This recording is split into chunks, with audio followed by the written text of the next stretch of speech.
Hey, Sina.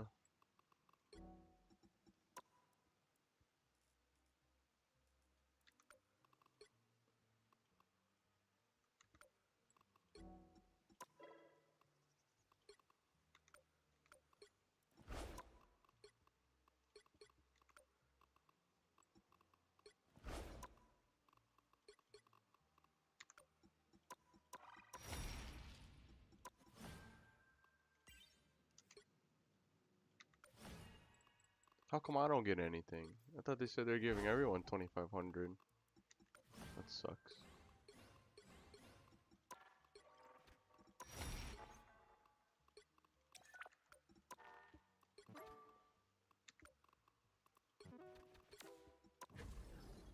Wait, who should I practice?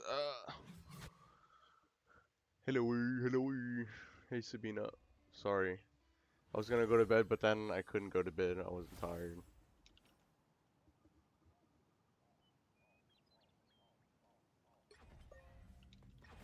So, I'm deciding to improve on certain characters. I'm gonna try to improve on Invisible Woman.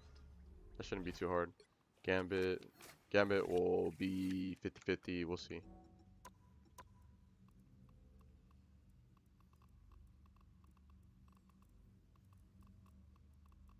Oh, by the way, I found a fix for my FPS.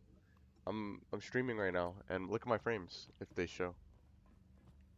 See? 206.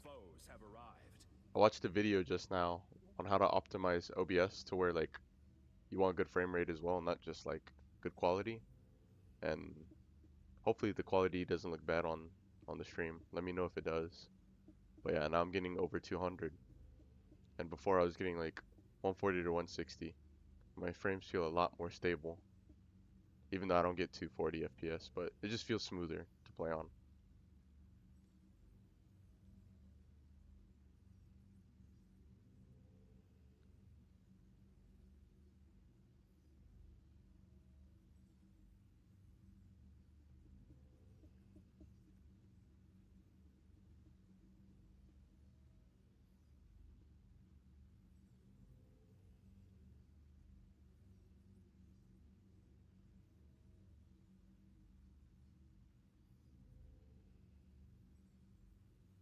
Our foes have arrived.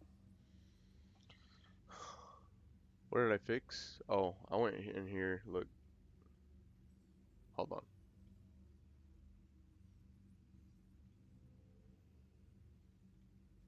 Alright, that's a good thing. It looks good. I changed a few settings. That's right here. You can see my screen. For some reason, it's a bit. Oh, there you go. It looks a bit smoother now. Alright, that's a bit better. I went to settings. I went to output. And then instead of having a simple output, I changed it to advanced. And then I adjusted these settings. I think before this, it was variable bitrate. Now I have constant bitrate. My bitrate was at 10,000. Apparently, you don't need 10,000. You just need 6,000. So I just threw in a random number to make my stream smooth. But now it's a lot better. My keyframe interval is 2 seconds. Not sure what exactly that term means, but yeah. Preset slow. Our It's always been foes have slow. arrived. Tuning high quality. This is for like your image, like what's displaying on your stream. Multipass quarter resolution, so the quality of your resolution is not full, it's quarter, but it still looks good. Profile high, and this is just the keyframe interval, so that's like the main thing I changed. I didn't change anything else besides that.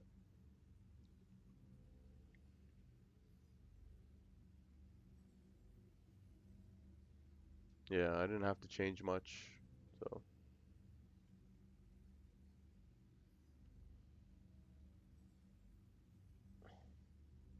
I'll call you on Discord. Hold on. And now with that, I'm still getting like it's saying 200 FPS, but I want to confirm with the Steam overlay. Oh, there you go.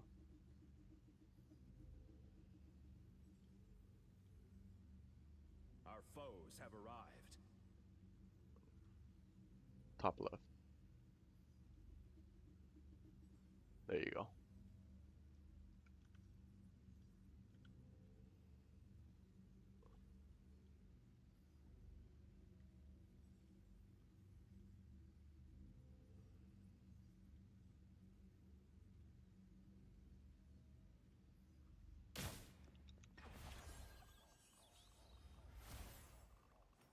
So yeah, tonight I'm going to prioritize learning how to use Invisible Woman, Gambit.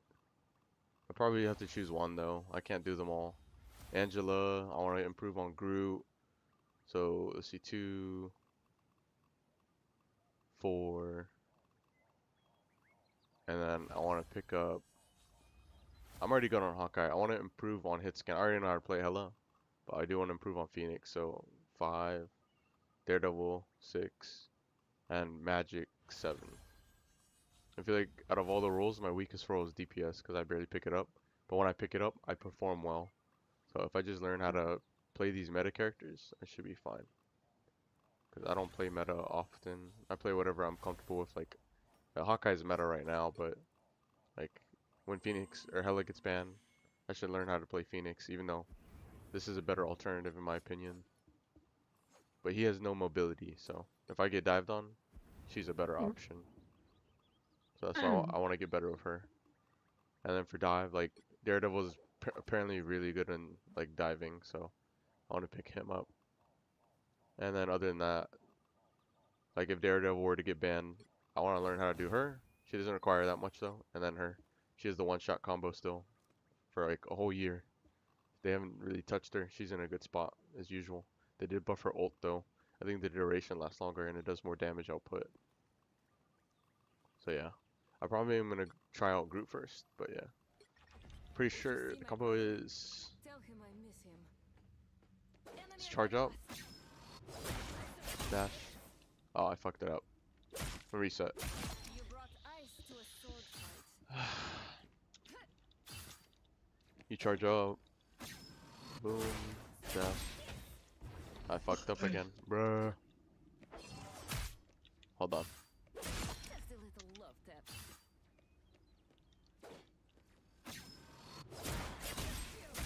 There you go, like that. You saw it? You brought ice to Yeah, a that's all you sword do. fight.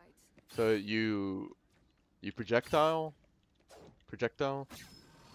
Iki, hit it, left click, melee. Even use the sharp end.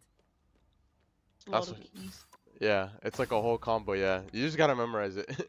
The first is like one by one. Projectile, boom. And then you see the E key on the bottom right? It's called Umbral Incursion. Dash forward and launch up enemies airborne. Hostiles So coming that's her in. like that's her area, huh?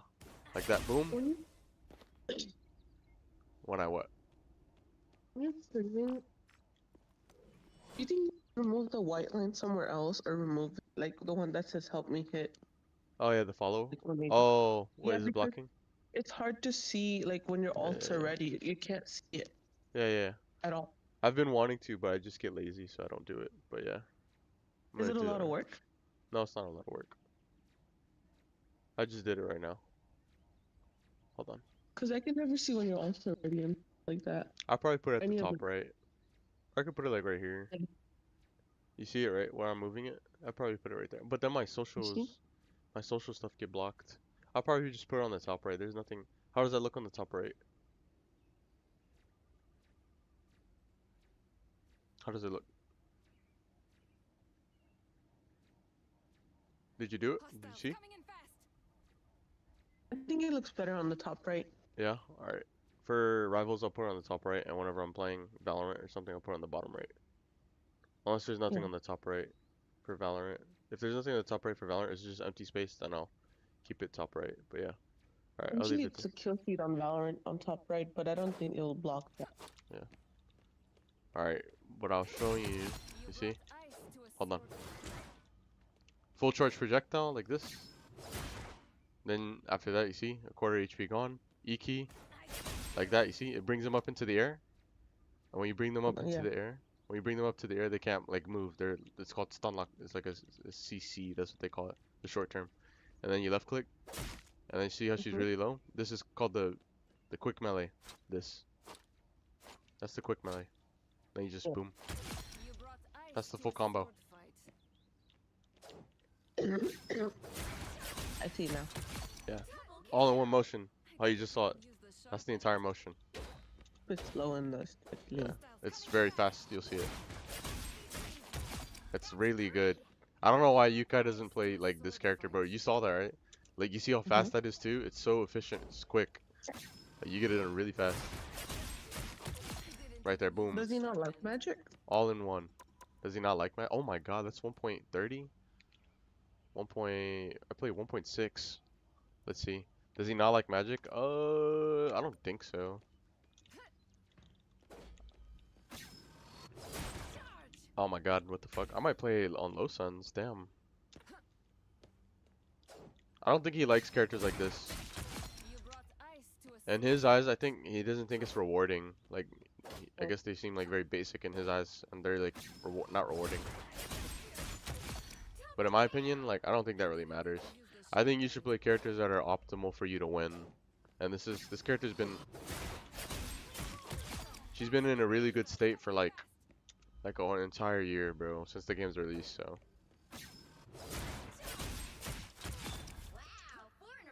and then her ults. But yeah, that's what you do. And then I guess for big crowds, you use this ability. That. didn't even use the sharp end. So like if I was attacking these guys, I would just go right here, boom. You see how it killed him and then it damaged him? But I'm gonna watch more guides, but most people just use shift to evade damage. And they'll leave like a demon's rage.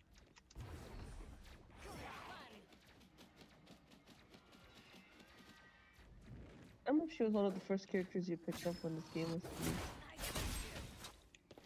So what? You brought ice I remember she was the first character you picked up when this game was released. Yeah, I wanted to learn Angela. I didn't get like a proper like time to use her, so then I never picked her up.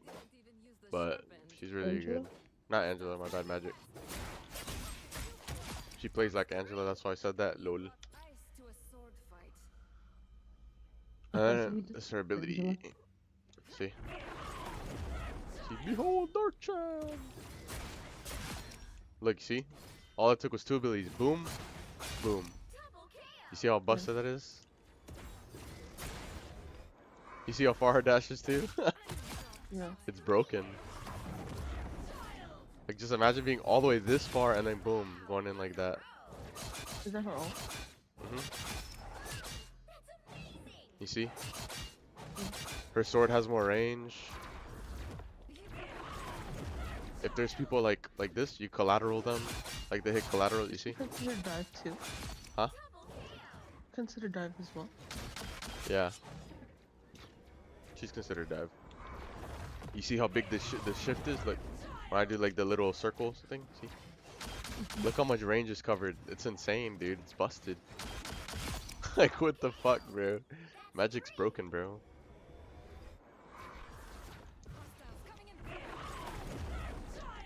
This is her right click. Like it's crazy.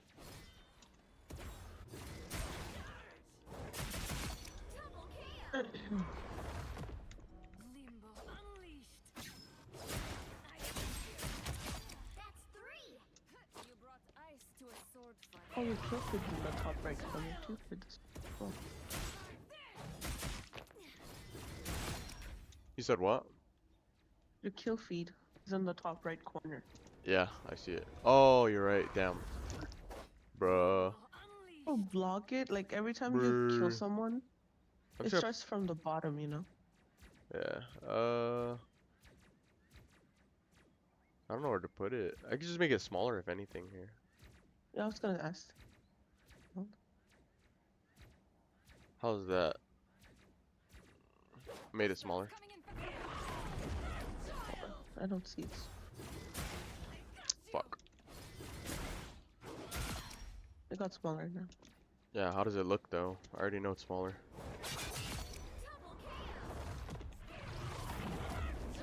Show me a kill feed. Like kill some. Yeah, hold on. Oh my god, what the fuck? How's that a whip? That's 3.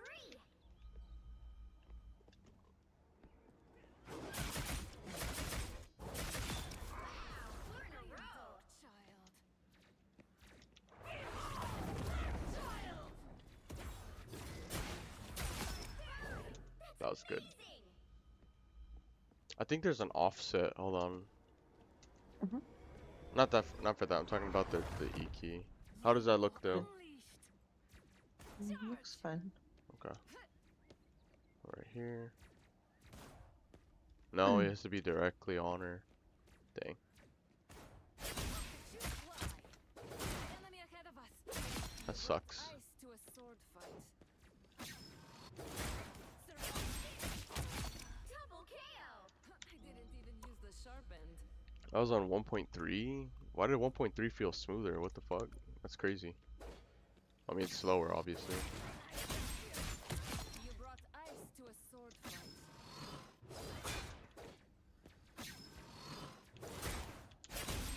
Lift off.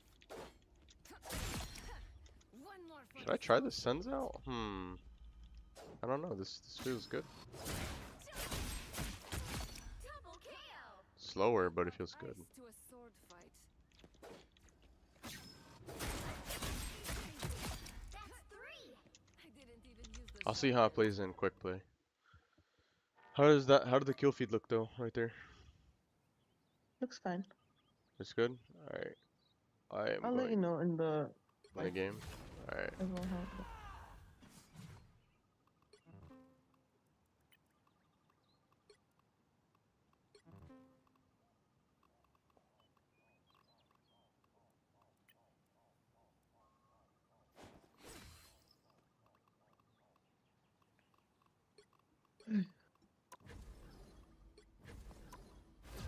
All right.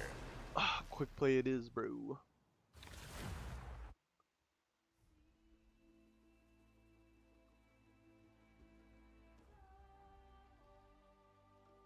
You'll need a top-notch team to win this one. Damn, he locked Gambit so fast, bro. People probably want to practice him a lot.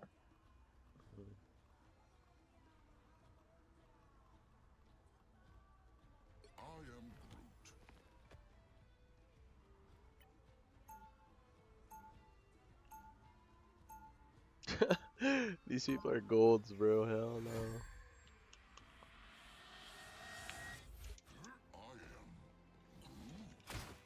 Oh yeah, my game feels so much more smoother. Dude, this feels good, bro. What the fuck? 30 seconds before you attack. Get ready.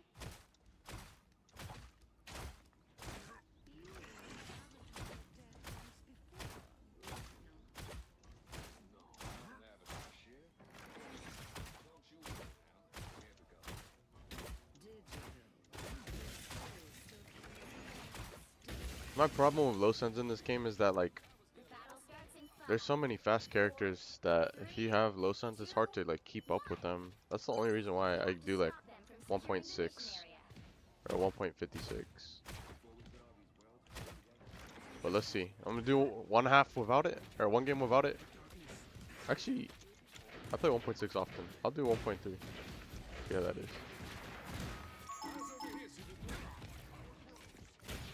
Oh, fuck.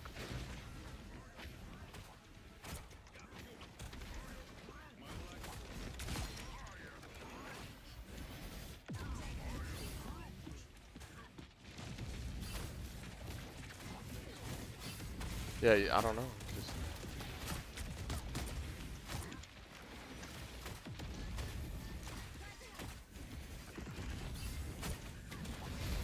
look at this Dumbo.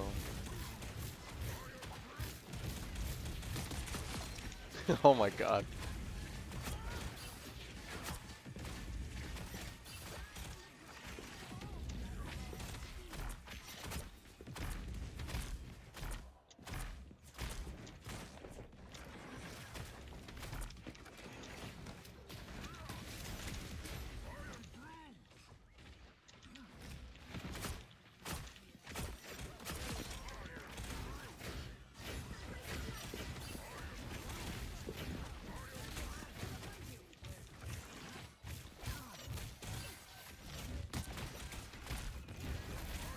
Ooh, I can't see a kill feed at all.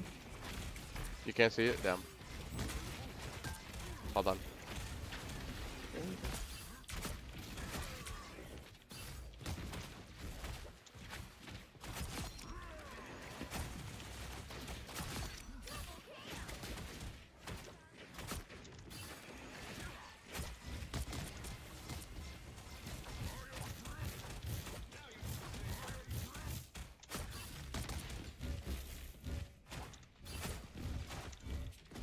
so slow.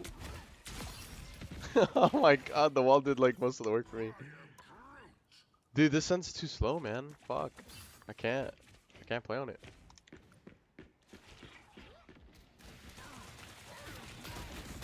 Look at this guy, bro, egoing me. It's insane, crazy work, bro.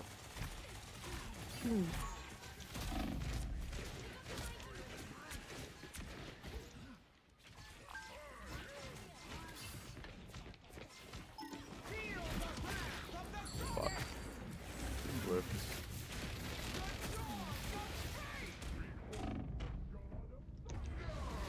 I fucking hate that ult, bro. That ult is so cringe.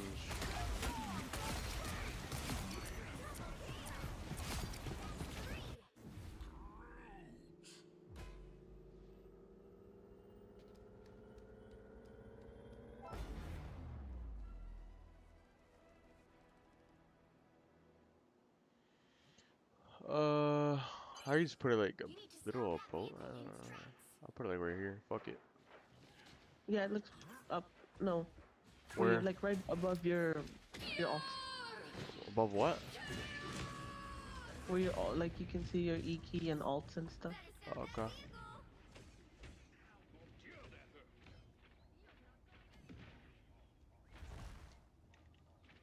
Yeah, there. Alright.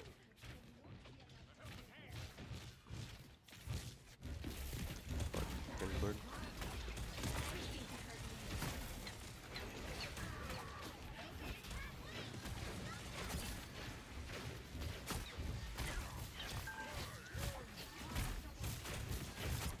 I am ready to put on a Dude, hello?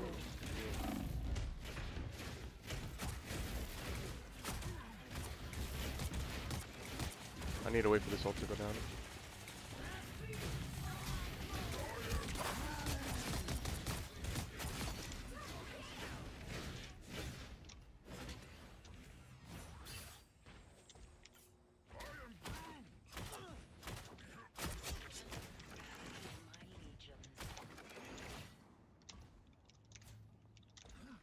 Actually, my Groot isn't bad. What the fuck? No, your Groot is good. You played good.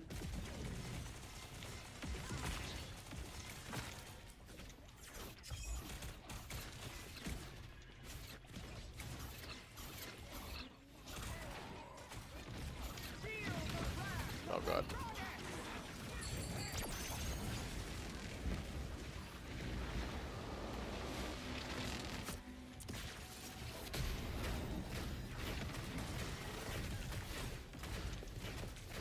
Now I'm whiffing. See, that's why I need to drop my sense a bit.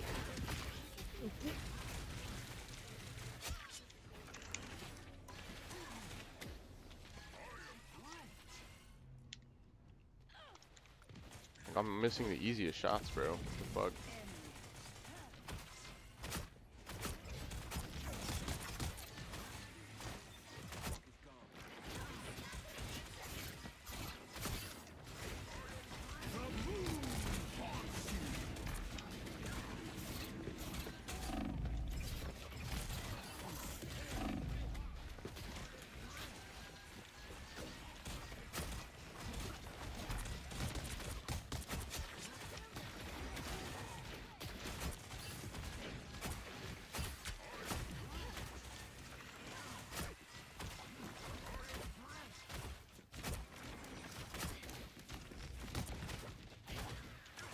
Like, dude, why the fuck is there cooldown 3 seconds for a fucking jump, bro?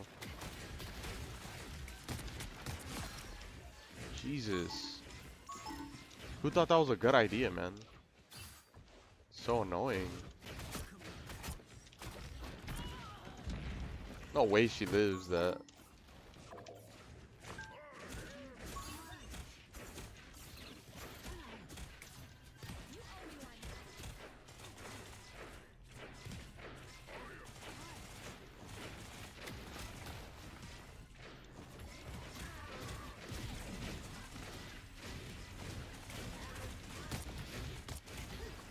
Like, what the fuck?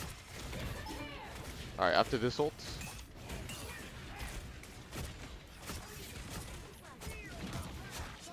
Oh, fuck.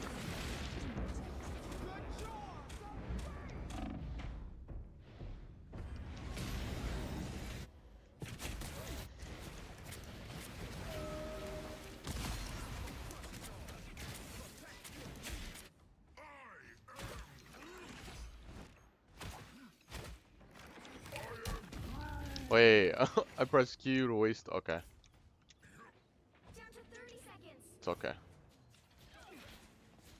Accidentally pressed Q, bro. I thought this was deadlock.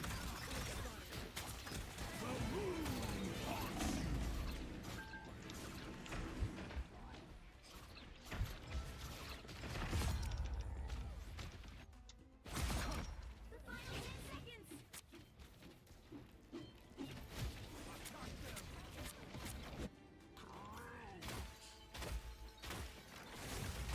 You'll have to keep fighting until we have a winner. I don't have anything to counter that. It's over. They're gonna TP? They're not even gonna TP, bro. It's crazy.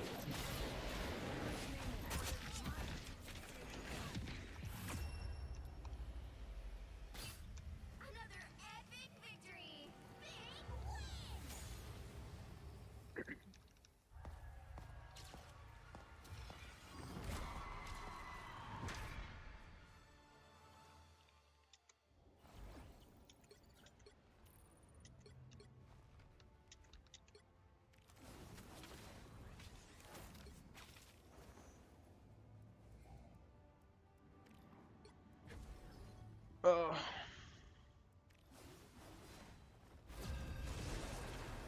I guess I shouldn't play Groot. Actually, the wall style. Maybe more mobile on wall. Probably Punisher. What the fuck? This guy's calming in a quick play, bro. What the fuck? You'll need a top-notch team to win this one. Dedication. I don't want to be tank. I'm gonna go support. Bro, they're acting like this is calm. What the fuck, dude?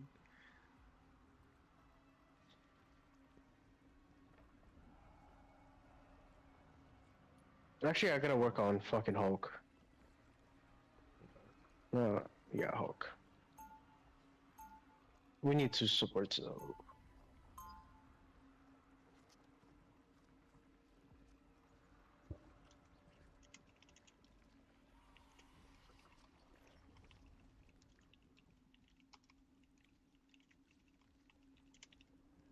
Yeah, you want him? Yeah, you can play him. Get ready. I'll play tank.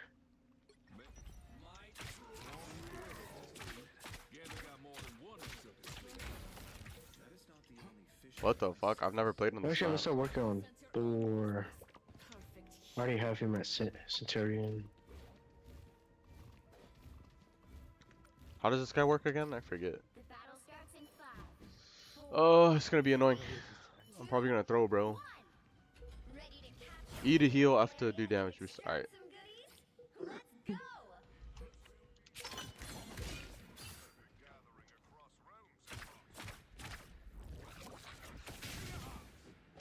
They got a Spider-Man. Need a flush. To raise.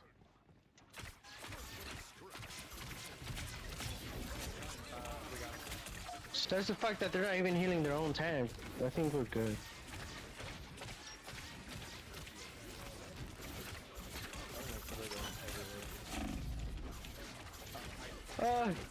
Heals! Heals! Heals! Fuck! Nah, if you focus him, keep him off for our healers.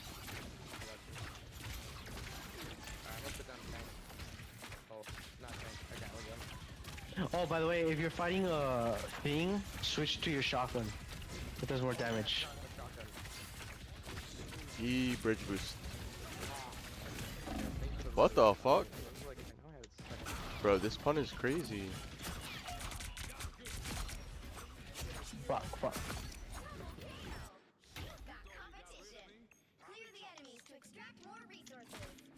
No, we're fighting. The other team is We're fighting some good people. resources. I'm getting that team up. Damn big.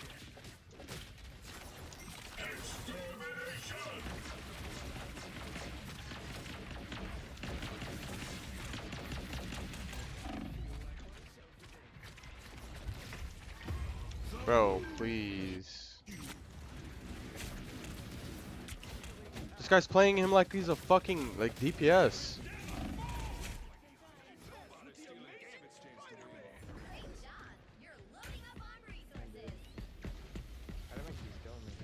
Oh my god, bro. You've got competition.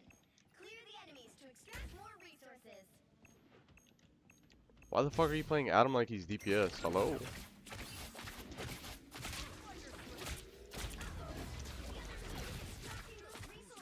Oh, he's One more scared, down, one more bro. down. Oh yeah, I was trying to.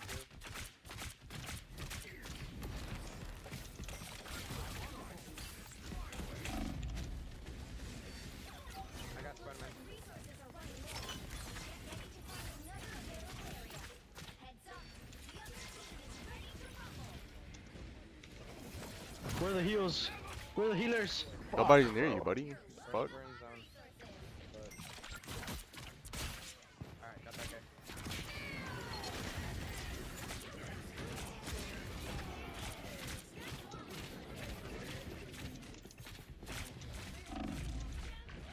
Got Spider-Man again. Alright.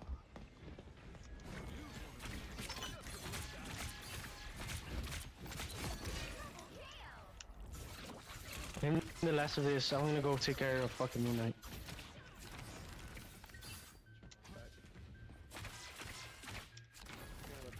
We stole this area fair and square.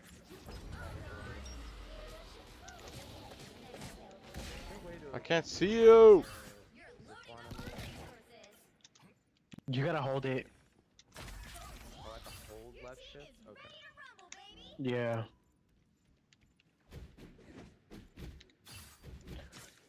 You've got competition. More resources. Fuck him. What am I getting shot by? Oh, fucking Gambit.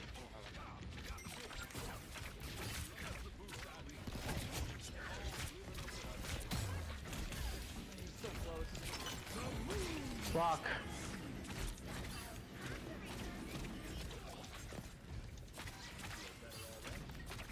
Well, that's pretty good.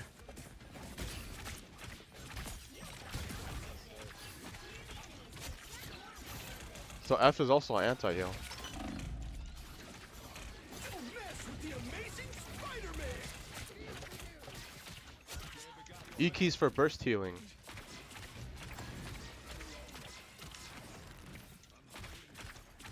Peek. Fuck.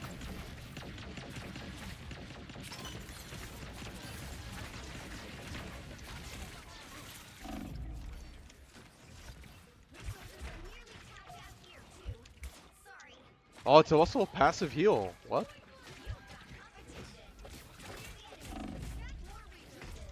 Bro, please get this man off of me, bro. Got Spider-Man again. Nice. Yeah, I'm just focusing on him a little bit. Because I know he's kind of like a problem. Dude, what is Adam doing? Hello? Thank you. Oh, I almost got Moon Knight out. I got him. He's out. Nice. Ready's ready to Go. rule it. Run, run, run. Always glad to help. Finish him. Got him. Nice. I'm gonna try and knock him off the map. This is Moon Knight.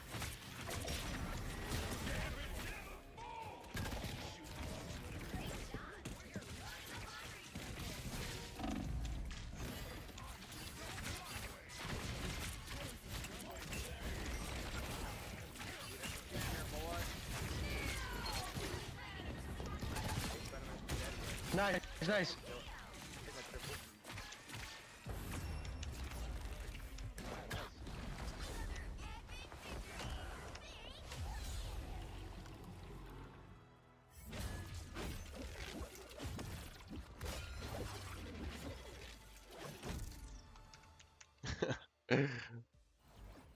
Gambit never folds.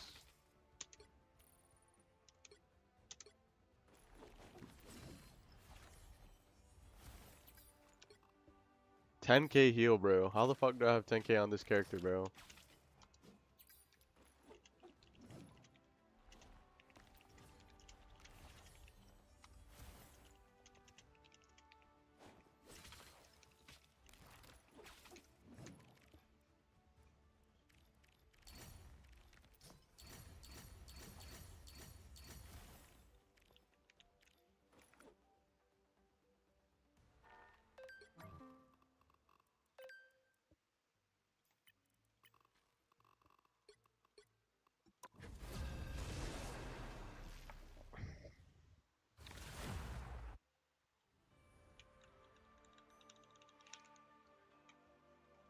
You'll need a top-notch team to win this one.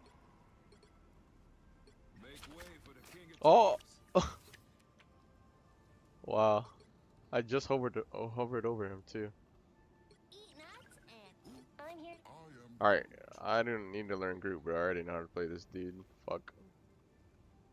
The only thing that I can't get the hang of is like the diagonal walls. That's it. Other than that, I mean, I pretty much know how to block off lanes and shit, so. And Invisible Woman shouldn't be too difficult, so the next thing I should prioritize is learning, improving on like characters I already know or picking up new ones. Like this one. It's quick play though, but yeah. 30 seconds before you attack. Get ready.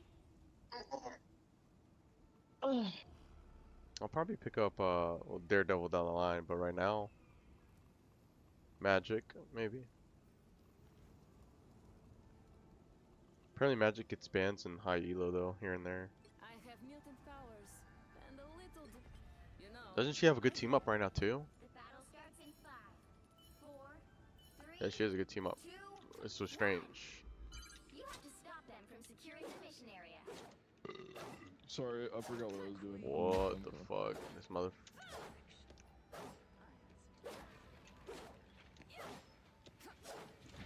Wait, can you teleport vertically? Let me see. No, you can't. You can't. Okay, I just teleported to my death, bro. I was too busy seeing how to fucking teleport. I don't know why we're fighting there, but whatever. Oh yeah, I didn't mean to go there.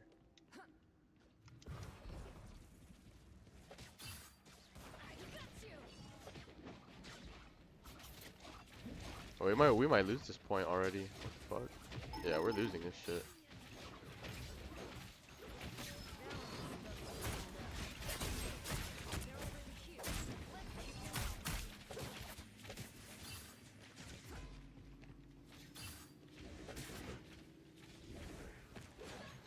Back sure there's no shot you want to play her over a DPS. I mean, if you do, props, but DPS man?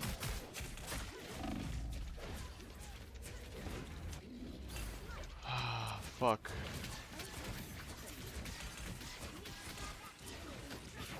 Why is this guy in my ear telling me what I should play, bro? I'm obviously learning the character. If you have, well, I don't know if he's on console or not, but if he's on PC and he's got tracker, you can see I'm like level 6.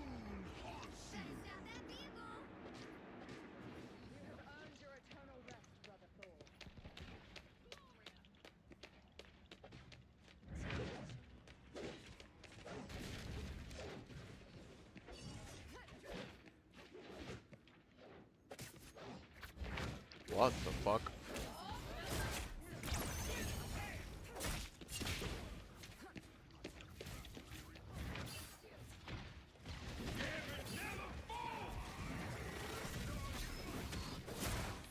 What?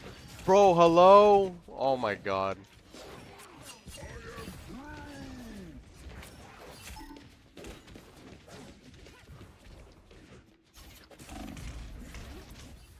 Bro. Don't mess with the amazing Spider-Man.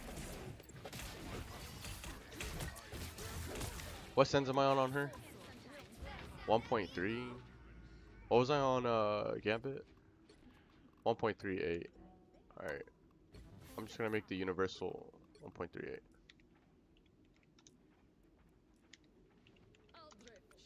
got you. There's still a chance to stop them. Co-op time. Us against the world.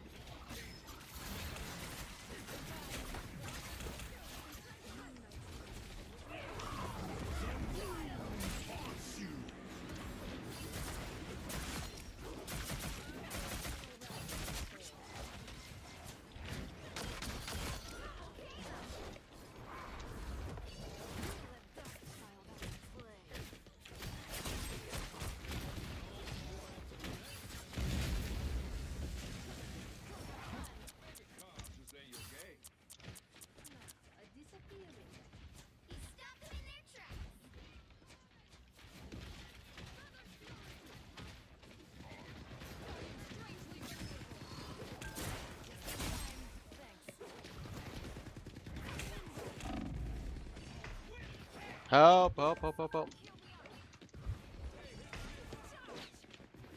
Nice.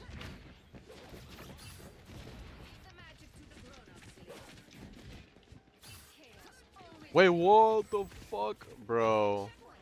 Now might be a good time to stop them.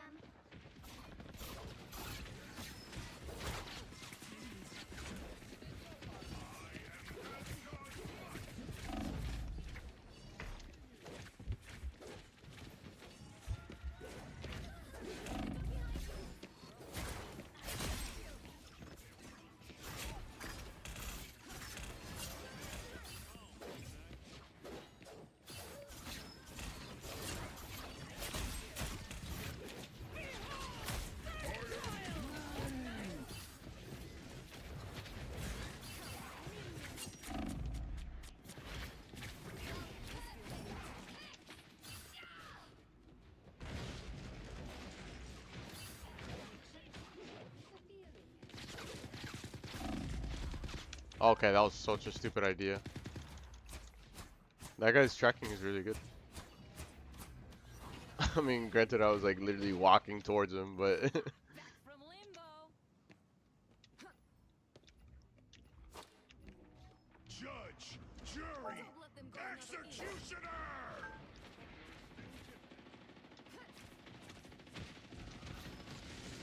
such an annoying character. A winning hand! Us against the world!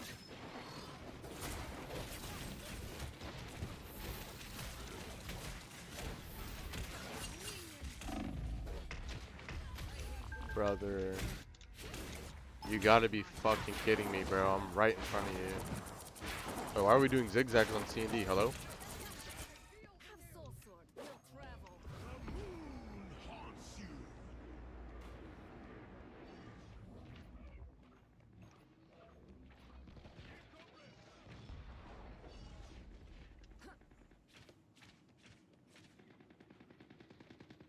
It's now or never. Stop them. Don't let them go another inch. Oh my god, this motherfucker. Oh!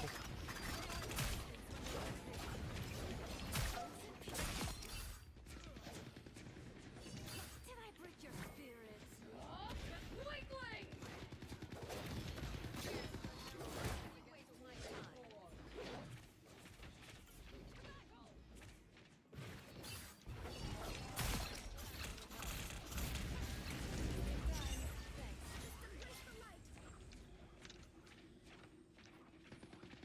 time. You stop them in their tracks. This feels good.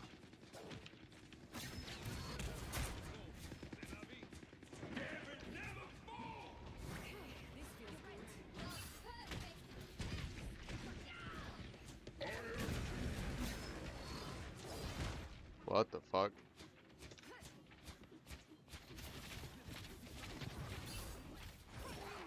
Bro, they're clearing them out before I can even do anything. Fuck.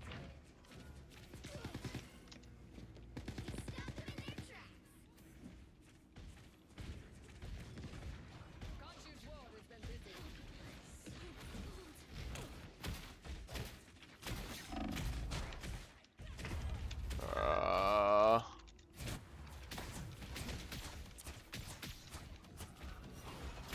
Judge, jury, I got you. against the world!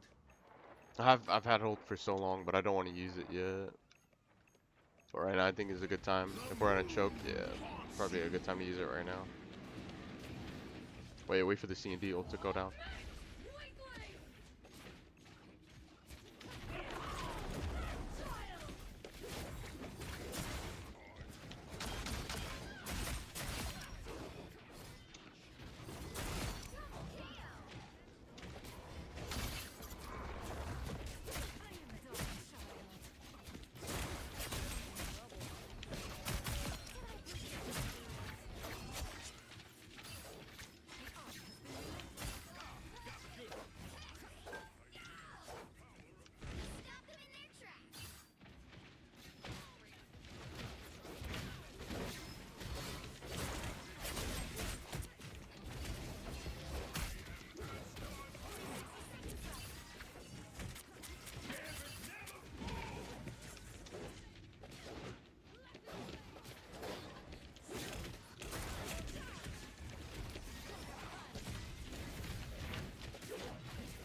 How many finals? 11?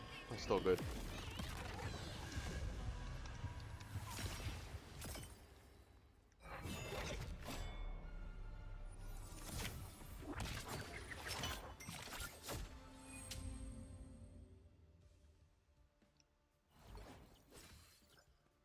Oh, that characters like this are kind of boring, bro. It's like a dive poke, bro. Not necessarily like full poke, but like you can one shot, yeah, but you're not expected to frontline or do like any chip damage. You're supposed to just target the back line, try to get a fast kill. That's it. Nothing crazy, bro. I'll do one more with her. I don't know how I do in a fucking competitive environment though with her, so I don't know, man. We'll see.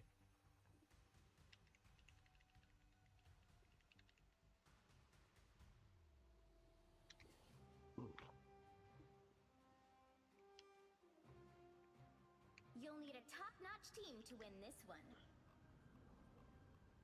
Unless I can play Gambit. Gambit never folds. For the king of thieves.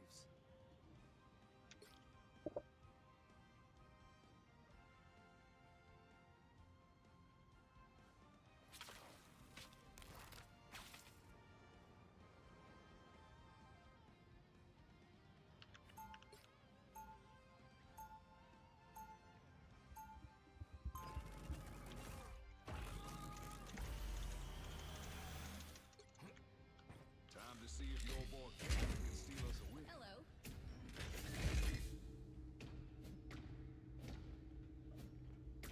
30 seconds before you attack. Get ready. Greeting. I'm sorry. I should never have left. You're back now. That's all that matters, darling. The things I've done. We've all done bad things, Jeannie. Now's our chance to make up for them.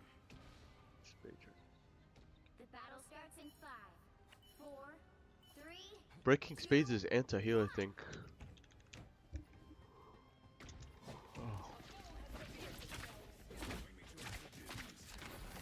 Some extra scars.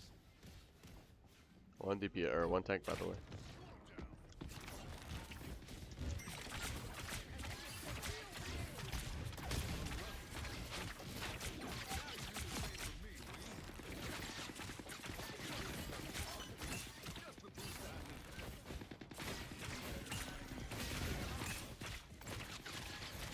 Oh my god, that's anti-heal for my team too? Wow.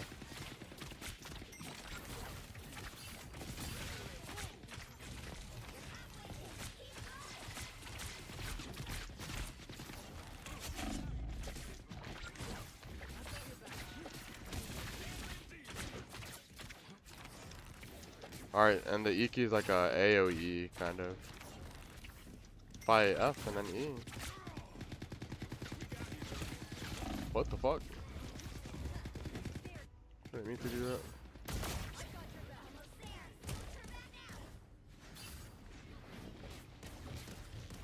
Gambit coming back.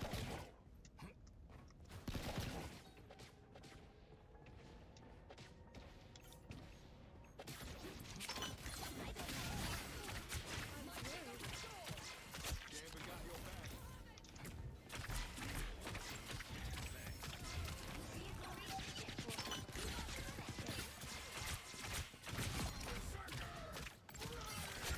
Rule is always, mon frere Logan. Unlucky for you. Alright, let's get to Avengers Tower. The Phoenix is at full force. Now you do the same for me, will you? Shitter. Gambit's getting mighty close.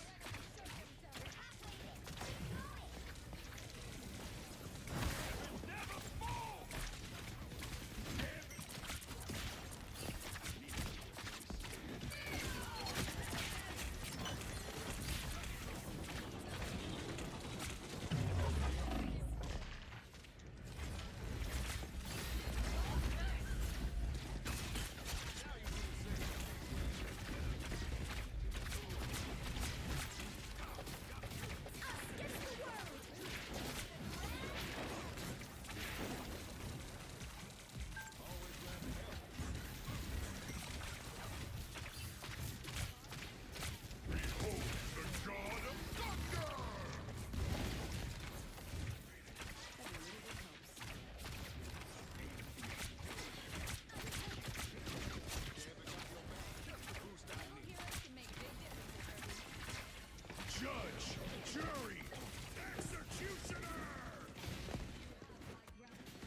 Oh, what the fuck, bro?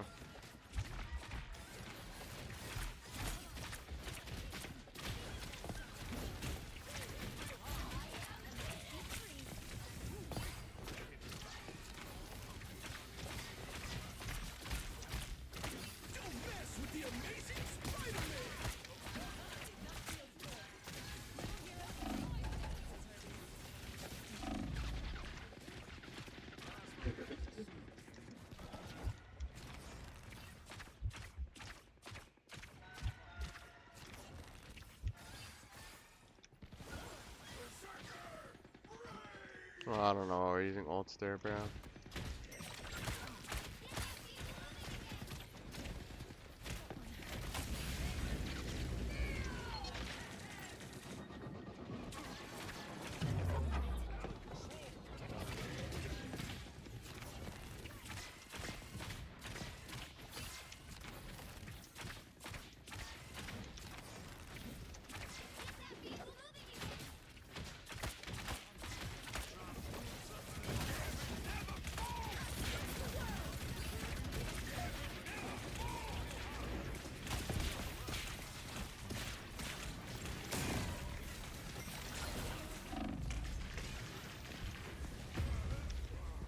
Holy shit, bro. Ain't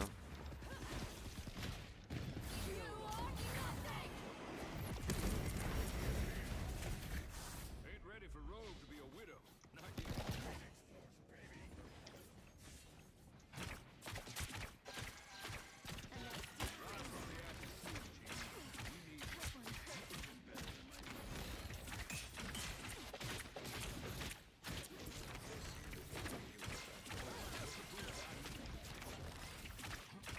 Thanks so much.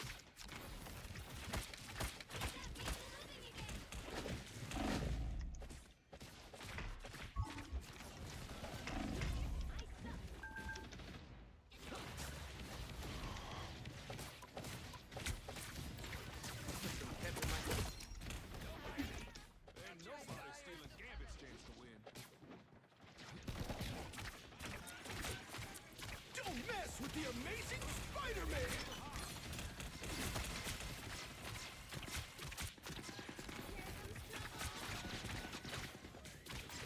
Ooh-wee, that hit the spot.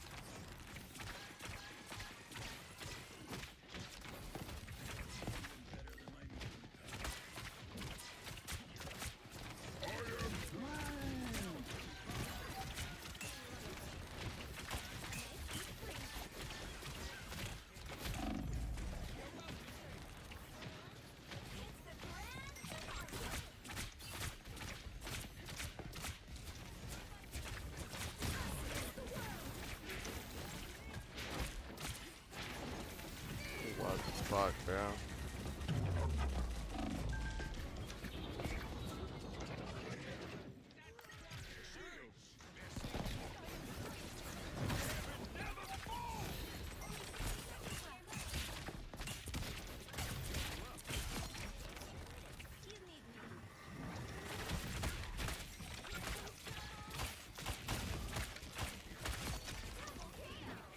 Maybe cause this ain't your game.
Nice, good stun lock.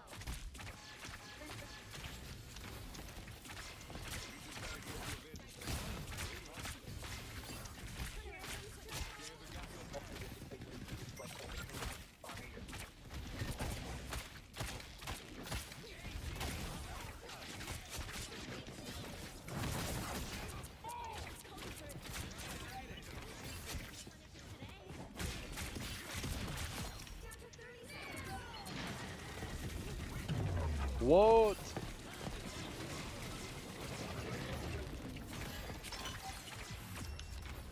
Redemption, bro, towards the end. Oh, God. He's pretty good, honestly. You could get good damage with him. While also, like, healing.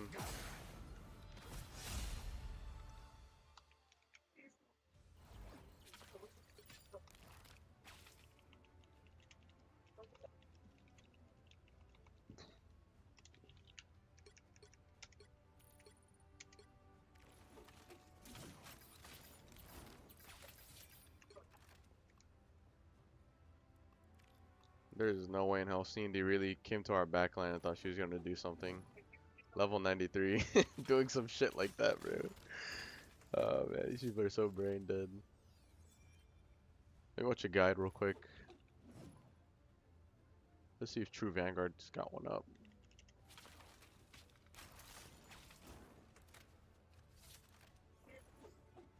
If not, I'll just have to watch a random person. Okay, not yet, of course, which is fine.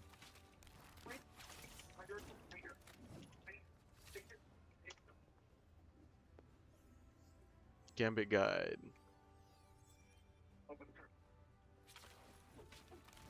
Gambit is the newest strategist in Marvel Rivals. And fellas, let me tell you, he is an absolute beast once you get him right. My name is Paz, an Eternity player on the competitive ladder, and I'm going to tell you all of the things you need to know in order to pop off and carry your ranked games as Gambit. Before we get started with his abilities, understand that the way you carry on Gambit is by getting active early on in the fights to set up before the fight happens so that you can build as much ultimate charge as possible. If you are consistently out-farming the enemy supports, you are doing so much for your team, especially the higher in rank you go, as you're so that you can build as much ultimate charge as possible. If you are consistently out-farming the enemy supports, you are doing so much for your team, especially the higher in rank you go, as you're always going to have your ult before they do. The way you out-farm the enemy Revolves are healing, dealing damage. team isn't by just healing your team or cleansing them. It must also include weaving in impactful damage and possibly even finding picks throughout the fight to relieve pressure from your team. If you think the playstyle sounds an awful lot like Luna Snow, honestly, you aren't all that wrong. But the way that Gambit will outfarm is by getting a little bit closer to the team, where Luna can kind of just sit back, relax,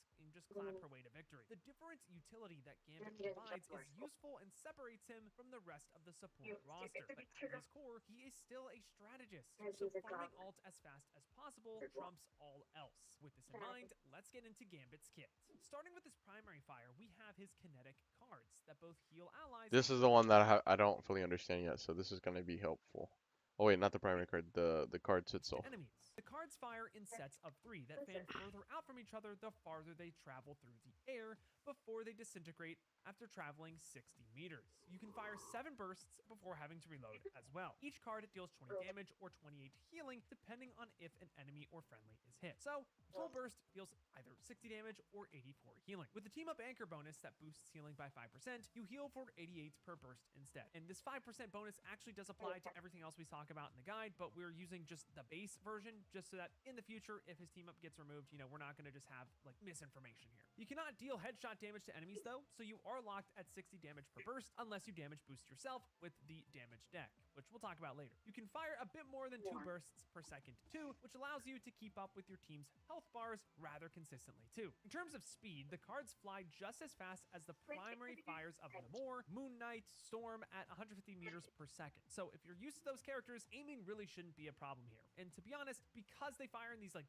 weird 3 burst things, it's really hard to miss your shots on this character. Because the cards are projectiles too, they don't actually suffer from fall off damage either. You will do less damage from range though. This is because the further the cards fly through the air, the more they're going to split from each other. I find that 15 to 20 meters away from your targets is the sweet spot though, that the dispersion will not impact your shots while still keeping yourself relatively safe. Now that we understand how the cards work, how should we actually be going about using them? While healing your team is essential to win the game, you shouldn't just sit in the back of your team and heal the whole game. Instead, you should also be looking to do damage in between fights as well as early on in the fight to pressure the enemy team. This will net you tons of ult charge and sometimes even net you a pick. The best way to do this is to set up on soft off angles by yourself or to take a more aggressive angle if you have a DPS to play with. Then you can poke with your damage from the side where there isn't really going to be any shields blocking you in the front line or any like Groot walls blocking you. Then you just have to make sure that you are angling in a spot where you can dash back to your team like Wait, does that heal him? Groot walls No blocking way. you. Then you just have to make sure that you are Wait, nah, it doesn't. angling Alright, in I a was like, spot what where you the can fuck? dash back to your team to help them with the utility of your cards if the fight ends up needing that to happen. Also, Gambit is insanely good at marking DPS like Psylocke and Iron Fist, so don't be afraid to duel them before they get into your team and then rotate back to your team after. You shouldn't really die to these characters either since you have so much self-healing and cooldowns to let you escape. The only character that you kind of struggle with in the 1v1 duel, in my opinion, is Daredevil because he is just absolutely insane right now. So just be careful with him. And yes, just like Luna Snow, if you are close enough and can break deployables like Onks, clones, turrets, you get the vibe here, you definitely should focus on breaking them. This opens up time and resources for the rest of your team, and they might not say it, but they are grateful for it. Overall, Gambit has a really strong primary fire that is insanely good depending on how you use the rest of his kit. You can heal a ton, deal a ton of damage, he just kind of has it all here. Do whatever you can though to farm your ult, and you will consistently carry fights, I guarantee it. Moving on from Gambit's primary fire, we have his movement ability, Cajun Charge. Gambit dashes forward 8 meters with 2 charges of the dash, each having a cooldown time of 12.5 seconds. It is very important to note that the dash functions like a take on the Psylocke dash and not like a Captain America or Magic dash, for example. What I mean by this is that you do not actually stop your movement when you dash into someone. Instead, you go right through them. This also means that you can dash at the ground to halt your movement so you don't go flying through the enemy team. That's cool. Would be important later if you're on like controller, for example. The dash also does no damage or healing unless you combine it with the next ability we're going to talk about, the Bayou Bash. Gambit Wait, it slams does the ground heal. unless you combine it with the next ability, for example. The dash also does no damage or healing unless you combine it with the next ability we're going to talk about, the Bayou Bash. Gambit slams the ground, dealing 60 damage to enemies and healing allies for 60 It health in a heals? 5 What meter the spherical fuck? radius around him. Gambit counts as Wow. an ally as well, meaning you can heal yourself by slamming the ground. It's super Bro, handy. You also that's get 2 crazy. charges of the slam, with each one having an 8-second cooldown currently, which practically makes you a raid boss, to be honest with you guys. How you use the Bayou Bash depends on the matchup, to be completely honest though. If you are against super strong flank-centric heroes like Daredevil, Psylocke, Captain America, you kind of get the vibe here, it is often better for you to hold on to the bash to peel for yourself or a friendly support while dealing damage at the same time. If you are playing that dive comp though, dueling with bash makes finding picks very consistent. It's kind of filthy. Now on the flip side, if you're playing against a composition with a super strong core like Magneto, Thing, or other brawlers, you can get away with using the bash a lot more aggressively with your team when combined with his dash, which we'll get into. It's a composition with a super same time. If you are playing Daredevil, Psylocke, Captain America, you kind of get the vibe here. It is often better for you to hold on to the bash to peel for yourself or a friendly support while dealing damage at the same time. If you are playing that dive comp though, dueling with bash makes finding picks very consistent. Okay. It's kind of filthy. Now on the flip side, if you are playing against a composition with a super strong core like Magneto, Thing, or other brawlers, you can get away with using the bash a lot more aggressively with your team when combined with his dash, which we'll get into now. This isn't all with the slam though. You can also use it while you are mid-dash to trigger big, easy impact, which essentially allows you to swing around with the bow staff, giving your dash damaging and healing capabilities. Wow, The you can abilities heal are with it. combined, Oh my Gambit god. dashes 12 meters instead Dude, of that's just the normal insane. 8 meters and deals 3 instances of 25 healing to allies or 25 damage to enemies that are 5 meters around Gambit during the dash. Just like for the normal bash, the healing in dash also applies to Gambit. It also is important to note that this empowered dash uses 1 charge from each ability, leaving you a bash to slam on the ground once you get get to your destination. Unlike the normal Dash 2, you can actually control your movement while you are dashing in this empowered dash form, and swing around while you are moving too, which is different than the Psylocke dash we compared it to earlier. This means you don't actually have to aim at the ground, and it is better to do a U-turn while you are mid-empowered dash, so you can consistently hit the entire damage combo the ability provides. Oh Now, my if you're on god, controller, you I could curve see it. maybe just aiming at the target speed is better, but if you have a high enough sensitivity, you can still do it. It's honestly pretty easy to pull off. It makes duels so much easier to work with since you are dealing 75 damage while also healing yourself for 75 damage. This is especially true in duels where you have your damage deck active as well, where you're going to be doing even more damage.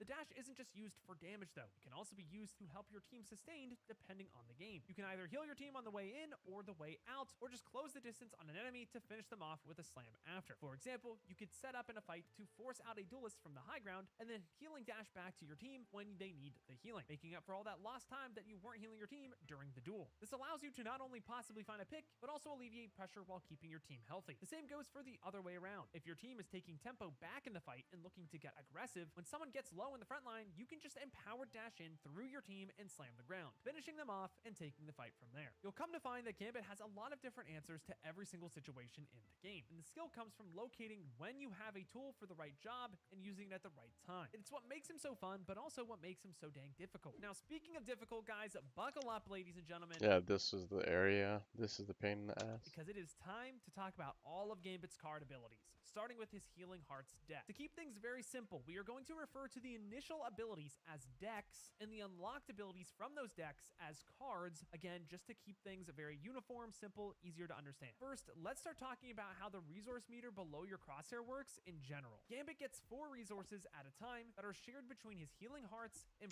Using any card while on any deck also gives ammo back. Okay, that's cool. Breaking Spades decks and card abilities.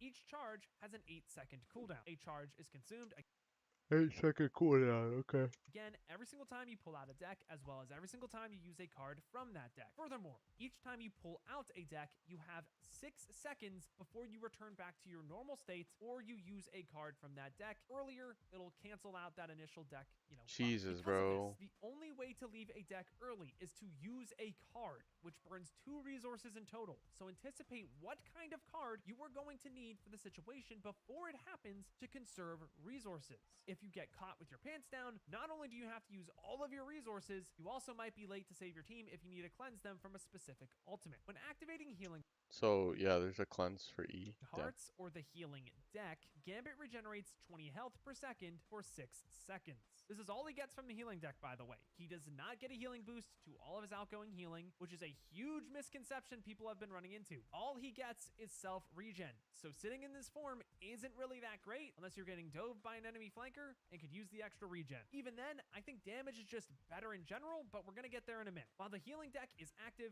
Gambit gets access to 2 different cards, Bridge Boost and Purifying Pickup. Bridge Boost fires a tracking healing projectile that So E is the tracking ability. bounces between allies 6 Oh, that's pretty good, damn.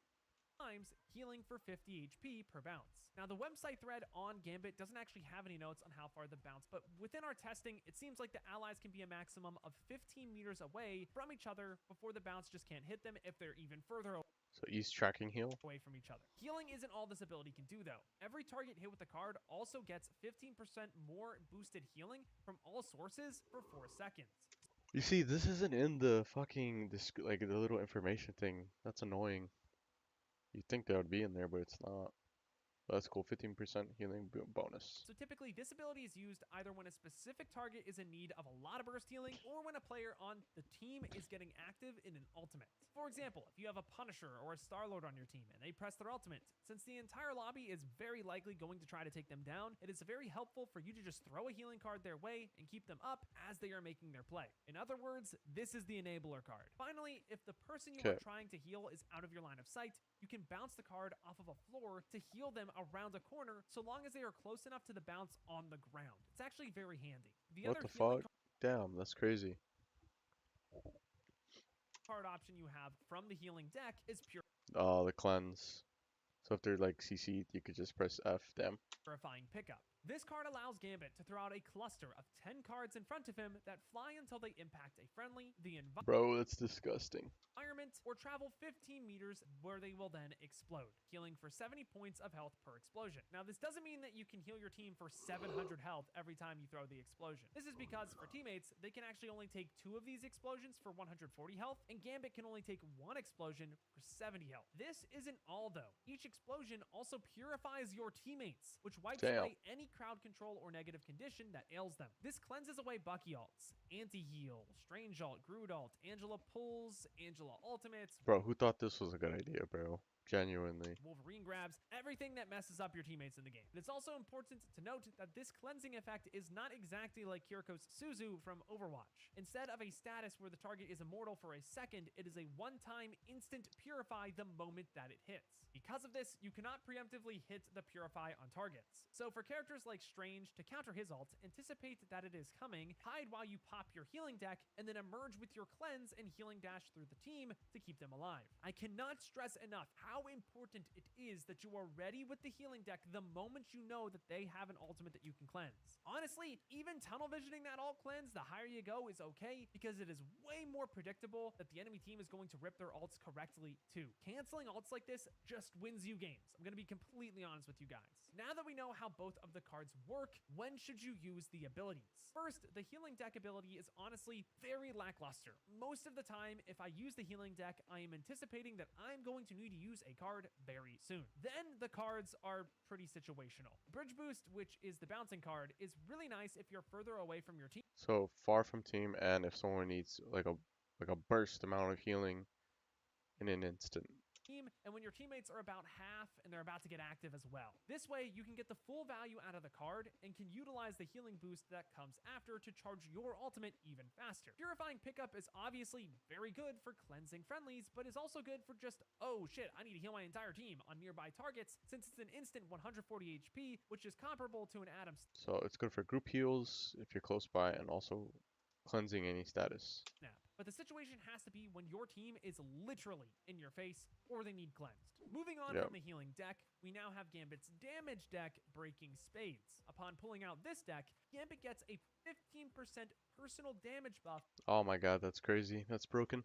on all of his attacks for 6 seconds or until he uses a card. You are essentially charging your ultimate 15% faster for 6 seconds.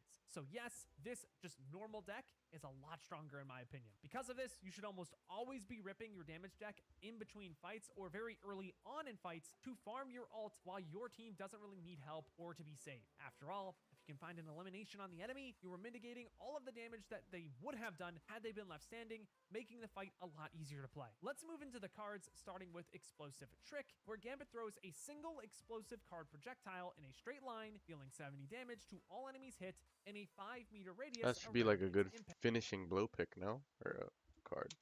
Upon hit, the explosion also inflicts a 25% anti-heal effect on enemies for 4 seconds, which is Damn. nice. It can set up some crazy kills and organized play. However, in ranked, sometimes I could see where it's maybe not worth going for. In ranked, if you think your team is going to try and kill through a support ult, for example, like Invisible Woman or Mantis ult, hitting the anti makes it a lot easier for them to find the pick. Again, though, it does require your team to kind of like know that that pick is possible and actually be willing to shoot them. Typically in ranked, this card is used, though, as a finishing tool to take out targets Yeah. instead of an engagement tool. If your team is locked in, though, and you have combos like Groot ults, like Angela ult, where the teams Anti-heal are will pick up forced to that. stand still, I just think no matter what rank you are in, you know, hitting that anti is encouraged, as you can just finish whatever the characters are that are in there and just kill them through the support ult. The main idea of engaging with this card is that you have to feel very confident that you are engaging and are actually going to lead this to a kill. Kind of like leading with a damage orb with Moira in Overwatch. The other card in the damage deck is Bidding Barrage, which also deals 70 Pushback. damage, but instead throws a 70 damage close. Okay. barrage of No anti-heal though. cards, just like the healing version that launches enemies up Damn. in the air. This is probably the least used card, as it is the most niche card out of all of the different cards we've talked Or so if they're near like an edge, it's probably a good idea to use.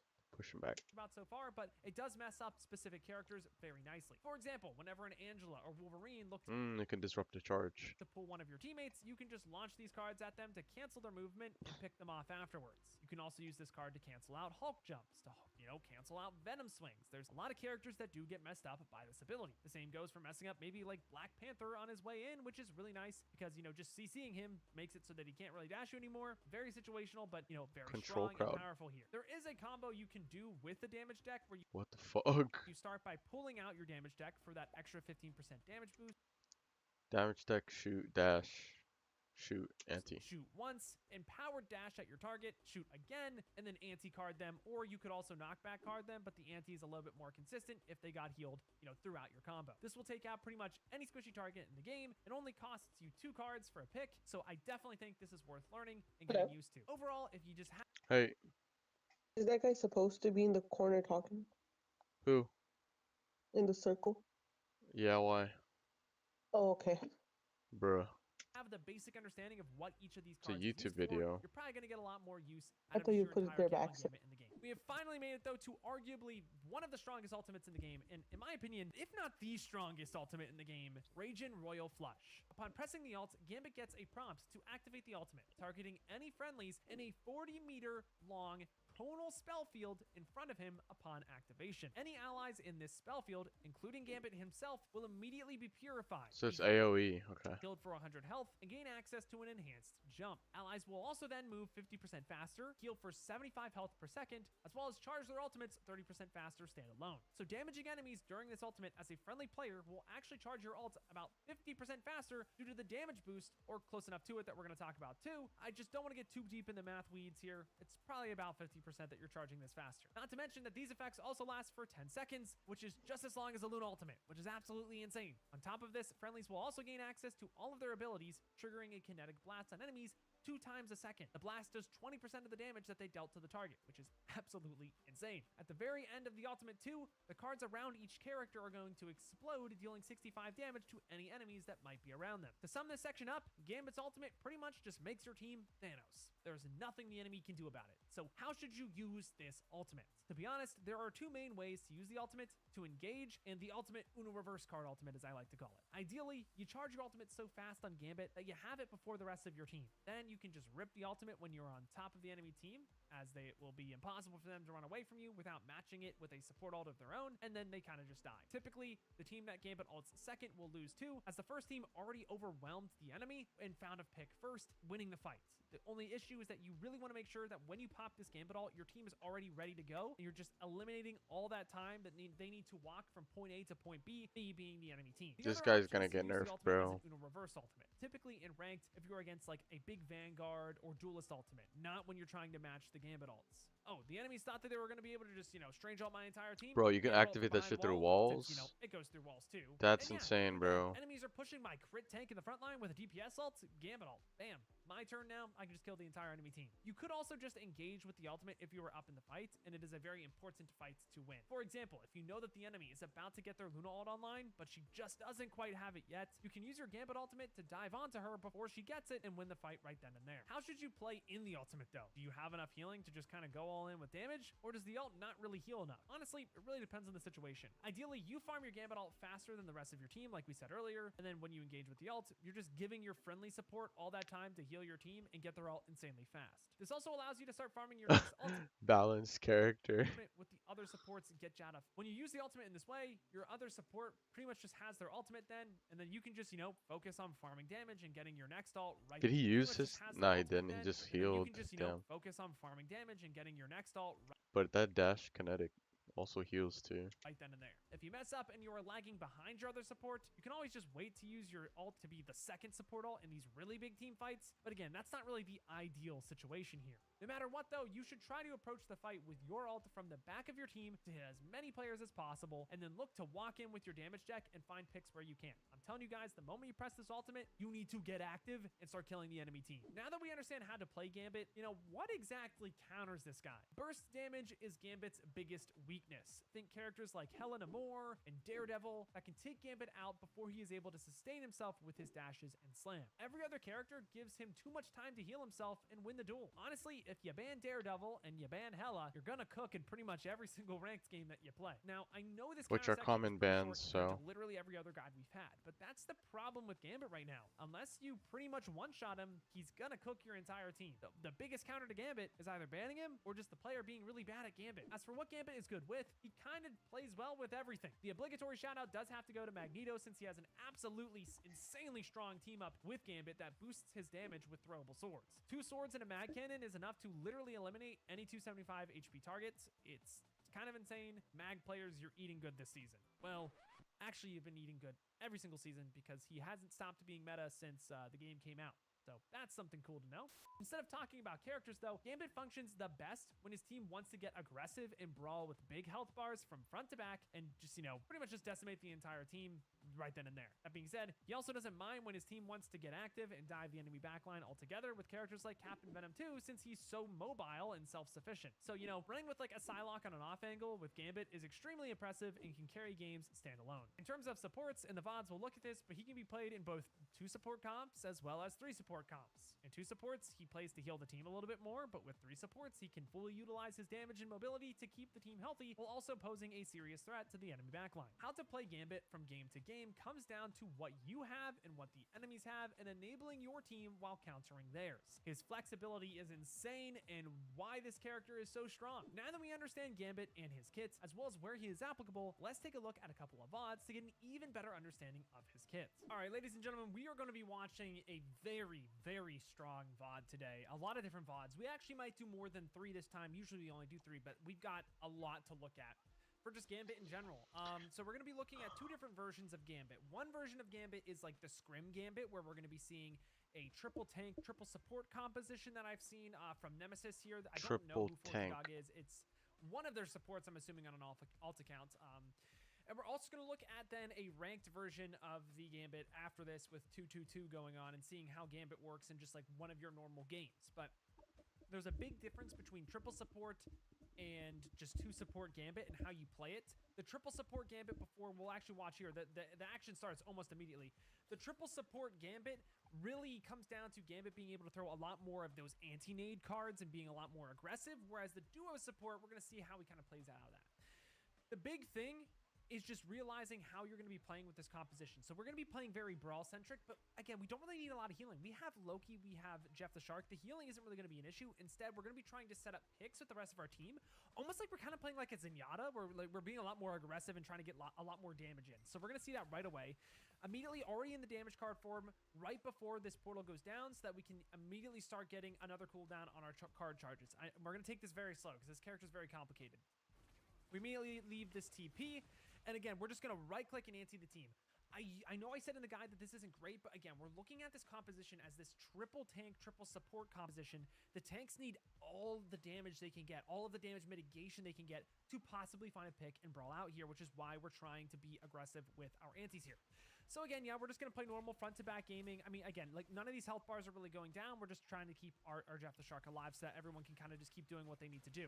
Then immediately when this Venom goes in, looks for his dives. What do? We look to anti-heal this Venom. We also could have looked to cleanse the entire team, but again, the whole idea here is when we're playing these triple support compositions, Gambit does not need to really sustain anyone else. He just needs to do damage and really make up for the fact that we're down a DPS. In this situation, down 2 DPS, but we do have Jeff and Gambit, so it just kind of works out that way. So again, nothing too crazy here. We're kind of just angling with the Jeff, healing each other up, and going for a lot of really strong damage options. Now, dude, triple support is so cringe, bro. It's gone on for long enough. You know, the hit scans have high ground on Team Red. We need to use our healing card to just, you know, continuously keep our team alive. That's the whole idea now. Now that we're kind of in a rough situation, we need to use our heal card to live, which is why the boost goes out. And then right now, we're really just sitting back, making sure we're safe because they have that Venom. We're playing under a roof. Very simple stuff here. And then when the Venom goes in, immediately we anti this guy. Honestly, I think he could wait a little bit longer, but at the same time, it really comes down to maybe we didn't know like where the Jeff was and where the Gambit was. I think what probably happened for Fortydog here is he probably thought, like this Jeff's probably going to be able to immediately keep this Venom alive and farm a lot of ult charge. By using our anti-heal card, we're actually low-key out-farming the other Gambit too by making it so he can't heal as much if he's not in an aggressive position. So it's very helpful. Again, to ante this Venom right away when we have 3 supports. We can be a lot more aggressive. And then what happens is we took the fight long enough and we, forced the enemy team to fight on point when we have our triple tank, triple support brawl. Therefore, the dive team is going to lose when they're trying to utilize a Venom. Again, I know I'm talking a lot, but now what I want to see immediately after this fight, look what happens here. By playing this way, by doing more damage, what does Forky Dog have? He has his ult before everyone else on Team Blue, which is super impactful because what this means is that Blue Team, with this GOATS comp, is now going to cycle ultimates. When ultimates are being cycled on the triple support comp faster than the 222 comp, what is going to happen? The 222 comp is going to lose because all of these characters have very strong ultimates. We have Magneto, we have Strange, we have a very good AoE ultimate from Mr. Fantastic. What does the enemy have? Nothing that's really going to be able to one-shot us out of this. So again, we're going to just try to brawl out here, be very aggressive with the rest of our team, not really use any of our abilities yet because there's no need, and immediately when the fight happens, I want to show you guys when this ult happens. We're going to watch it, and then we're going to look at it from a third-person point of view. The main thing that happens here is the moment that we get close enough to the enemy team where we're practically taking an engagement, we use our Gambit ult, and then we immediately win this fight because they cannot run away. There's nothing that this enemy team could do. With all of these health bars in their face, with all this support in their face, there was nothing they could do. Let's watch this one more time from the third-person point of view. I feel like a lot of people, what they would have done in that are just now learning this character is they would have been like, we have this ability. My Strange is ready to go. Why don't we just go right now? Again, look where the mag is. The mag isn't here yet. The Gambit ult is going to come out whenever this mag looks like he's getting close enough and we actually take an engagement. We are baiting them to a point where we are already on top of them. See how the engagement already happens before we even use the Gambit ult here.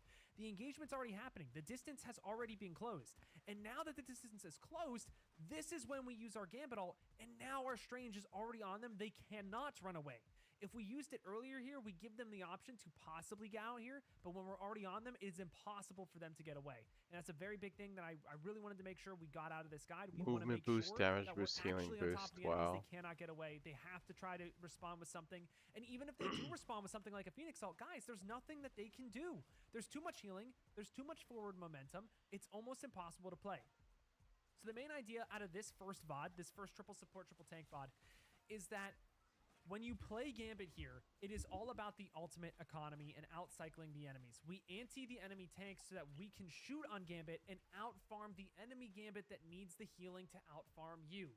And by doing that, look what happens. All 5 of our players have ult, so the next fight is probably already a win for Blue. And what else is happening? I can farm my ult on Gambit before this guy gets to farm his ult. So if you can farm your first ultimate in these triple support, triple tank compositions by doing more damage, if that's what happens in ranked and you have this, you are going to win every single game. Like, you're just out farming, you're going to win all the time. There's nothing that the enemies can do. This style, very much damage focused. Let's take a look at 222 and see if there's anything different. All right, so for the second VOD, it's still the same teams playing against each other, but a different player playing. We have Shocker. Shocker is the Atom guy, the Ultron guy.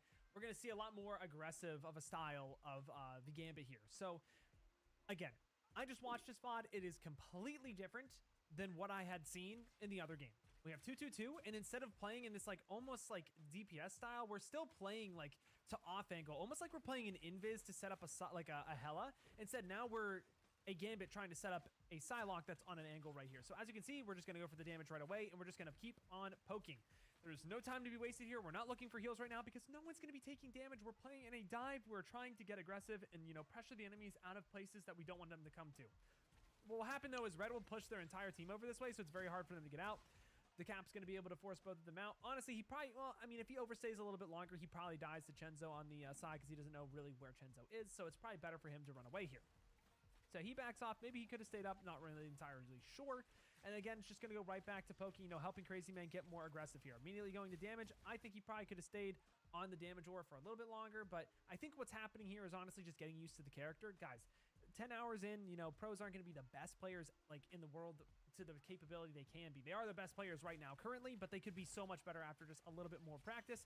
And then right here, what I wanted to highlight here is this is a very good use of the healing card, something that I know I didn't tell you guys to use a lot, but when you're both peeling for your supports and you're doing this patty caking thing, which is what a lot of people call it, when you use the healing burst, it's a lot easier for both of you to live here. This is a Cap and a Psylocke on a Gambit, and they are struggling to kill this man. Guys, That is that is critical. That is crucial. That is something that Luna Snow on her own would not be able to do. Luna Snow would have died by now if Luna Snow was playing in the same way that Gambit was. And that is a very crucial, critical thing that we have to be aware of. 63. Using all these slams, I 53. think this guy had over 500 health, honestly, throughout this fight, with all of the healing that he got from the rest of his team. By living this long against the dive, then what happens is the cap is going to then get countered by the Phoenix. All I'm going to say, guys, is this is critical. This is very good stuff.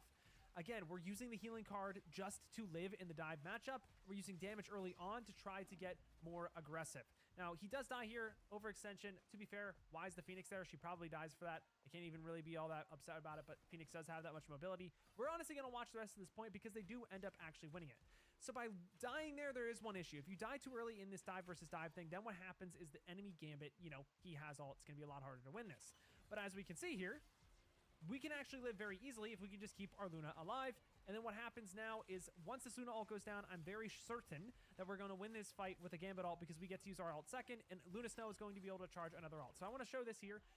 Right now, Luna does not have ult yet. I want to see by the end of this fight how much she's going to have it, unless she dies here. I'm not sure if she actually dies. She probably does die, right? She does die. But I do think this fight is going to be still very, very winnable. We just damage ult boosted our entire team. And look how much damage you can do in dive comp. When you ult, you can get active, you can kill a support, and this is what I wanted to see more of out of this 2-2-2 composition. Honestly, it's a little bit weird of a 2-2-2 comp because, like, very rarely are you going to be playing against this level of dive in ranked. I'm going to be honest with you guys. So I do think in ranked, you're probably going to be seeing a lot more damage being able to be dealt because you just don't have as much pressure on you. But even when you're playing against the dive really at the start, until you start getting actually looked at and you need to peel for your other support, the healing card really was never used. So honestly, pretty good stuff all around here. The main thing we need to really be focusing on is, like, you can still off angle with your Psylocke, like, very slightly to get around enemy shields and can pressure the enemy support so much harder with the support here. It's honestly better than having a Snowflake on her. What I'm actually curious about too, the other thing too, is with this composition, if you're really trying to play for a Psylocke, you arguably could just go Luna and Gambit, and this guy is, like, near immortal. Like, the backline is not going to have a good time at all against this combo at all. So overall, very interesting play style in the 2-2-2. We're going to probably look over one more of the VODs for this 2-2-2 and one more for the 3v3. But let's keep going here. All right, so coming up here is something I really, really enjoy. The way that we use the anti-card is kind of the same, but at the same time, it's a little bit different. So right here, what you're going to see this damage card, and you're going to be thinking, what was that damage card? That makes no sense at all. You're going to see this damage card, and you're going to be thinking, what was that damage card? That makes no sense at all. This is actually kind of insane that Shocker was able to hit this angle. Like, I'm not gonna lie, I don't love glazing my boy, but I ain't gonna lie, this was pretty tight. So the thing is, instead of looking for tanks, right? Because again, the whole idea with the card is we don't want to use it if we think it's not going to get value. We do not want to use the damage card and use 2 resources if we think it's gonna go nowhere, because then guess what? We're down 2 resources. The other Gambit is winning that trade then. The thing is here, what he's using in this comp, instead of trying to go for the tanks, he's going to try to help his team that's going to be diving. Again, we have a Psylocke and we have a Captain America that are going to be trying to get on the enemy backline. So what you're seeing here is from all the way over here, the Psylocke is saying, yo, I'm going to go on this guy in 3, 2, 1. Look at what Crazy Mang's doing. Look at what Melophobia is doing. Bro, Look that how connected. This card, right, is getting What the sent from fuck? all the way into the backline, by the way, Bruh. hitting the ante on both Oh my god. supports. This is insane. Which should lead to a free kill if the Psylocke was ready. But this level of play, the fact that you can do this while sitting with your Luna in main, and you can just fucking all the way, I mean, I can't be saying that if I'm gonna get demonetized, whatever, editor, bleep that out. We can actually hit the supports back here and help this. Like, I know they don't get the pick because of how strong this character is, but ladies and gentlemen, this is an absolutely insane play. The other thing too is, guess what? In order to counter this play, what did the enemy, like Gambit, have to do to live this? The fact that he is one card and he has to use slams and everything else to get on this, like, this is kind of insane. I actually need to look back a little bit more because I think it happens a little bit further back here. Yeah, the ante happens here. He has to invest a dash and possibly a healing card as well to keep his team alive. That is absolutely crazy value from Shocker, who is now up a card on this guy and now can maybe look for another a damage amp thing. So all in all, guys, the way you play Gambit is honestly very... It actually didn't happen yet. I want to see now. I maybe jumped the gun a little bit. He's already down 2 cards. He gets antied, what, here, coming up? Yeah, and he's going to have to use his card to heal himself back and forth, slam the ground. He now has nothing to help himself. No Bayou Bash cooldown to dash forward. He's winning the trade right now. Like, Shocker is winning the trade even though he's down at all. the way that you play though in this 2-2-2 is you're playing it more like this very aggressive support that's helping the flankers get more done by getting damage on that backline, getting anti-heals. If you hit that anti-heal on Gambit in ranked, you're gonna be winning fights for your team. So overall, a little bit of what I saw in this one was just a little bit more healing. That was a in nice the evade. 2-2-2, but still not much. Like still being very aggressive when you can. Last thing I want to see is how we use the ultimate here. We already won. We already got the first pick. Using That this was a ult good to ult. actually live against a Psylocke ult, which I don't think would work super well in ranked, but I think in pro play it'll definitely work because your team will actually sit in it. But overall, very good play from Shocker. I do want to look at one more VOD from that 3-3 composition and see if there's anything else we can earn. But again, what we want to look at when we're in this 2-2-2 composition, guys, is we're looking for just a little bit more healing, but not much. In the triple support comp, though, you are unleashed. You're doing a ton of damage. All right, guys, so for this last VOD, I wanted to show you guys what I mean by a perfect Uno reverse ultimate. Now, usually we want to try to use, again, in the perfect situation, we try to use the Gambit ult as like our engagement ult every single time. But in this situation, I want to show you guys why maybe an Uno reverse is better sometimes and how you can play around it based on how the enemy Gambit like wastes it if they make a mistake. So I do want to show you guys the main problem that Logan's going to have whenever Logan copies the Gambit ult is he's going to use it too far away. He uses it here because he thinks he needs to use it to counter the Mr. Fantastic ult. In my opinion, I think they were kind of fine. Like, did we have runes? We didn't have runes, but I do genuinely think we have an Iron Fist. I do think we probably could have just killed this here. But they kind of want to take the engagement now because they're thinking, oh, well, if Malephobia is going in, like, maybe that means the rest of Nemesis is going to go in as well. But by going this far away, look how, like, the enemy team, they have a really hard time running all the way in. Even though Counter Malephobia dies, ulted. it's like they're taking so long to get in here that eventually this Gambit ult is going to run out. Like, they don't have all of the resources they want. Forky Dog doesn't actually immediately go and try to help Malephobia. He's just kind of like, you know what? You're probably dead, brother. You're not really going to be able to outlive that damage. They have an Iron Fist. You're going to die. Instead, after the car passes here, we play back, and then when they are out, like when they think they have us. So Fantastic died. They're pushing in, capitalizing off of the one man down. And now he's about to pop ult. When they finally think they Because Fist has ult as well. have us because they got close enough, this is the time that we go in because look, everyone has closed the distance for us. Now when we counteract with our own Gambit ult, look how easy it is for us to then go on their backline and immediately shift the tempo of the entire fight. It might take a little bit because they have a lot of resources, but look, we get a support. We're going to continuously be able to get more, and that is going to be able to allow us to continue holding this point and take the fight back. This is the perfect example of a Uno reverse ultimate. We can play it again for you guys. It's honestly like not the most ideal, the thing that you want to use all the time. Honestly, taking the initiative is better, but the reason why they didn't take the initiative, just to explain, is because Shocker already used the Gambit ult first to try to get something out of them, which they did. They got out of their first Gambit ult, which is totally fine.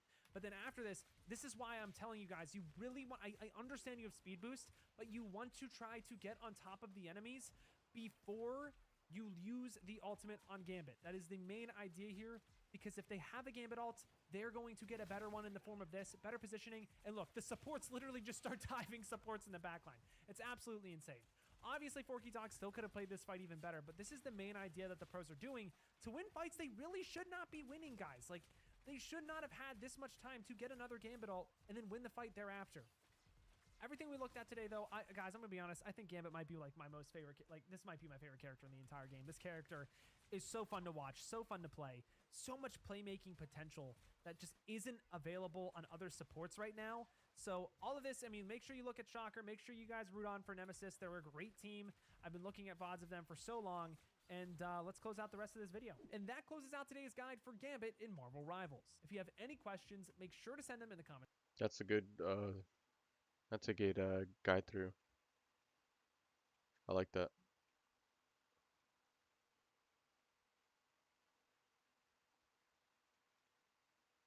Alright. Ah, fuck.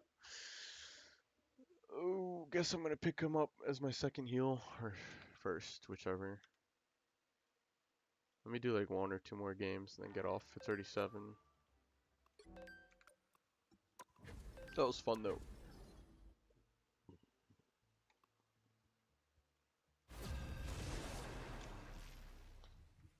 Oh man.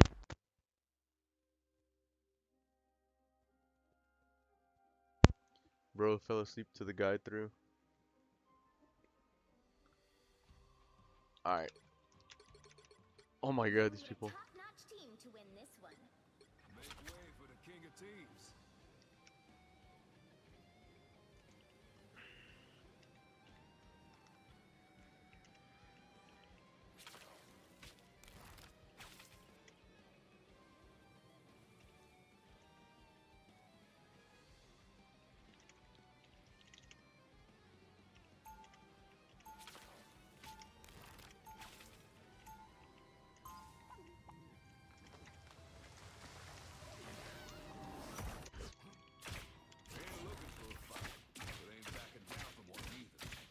Not sure what's a good I just watched a 42-minute video of a goth mommy Joy. 30 seconds before you attack.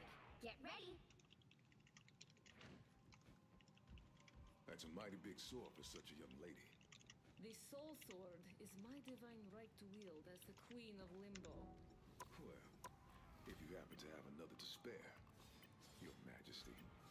You want one? Yo, is this guy flirt? Oh, that's Blade. I was like, no way this dude's flirting with Emma and he's got Rogue at home, bro. Ain't no way. 2, 1. All you need to do is capture the mission area. Got it?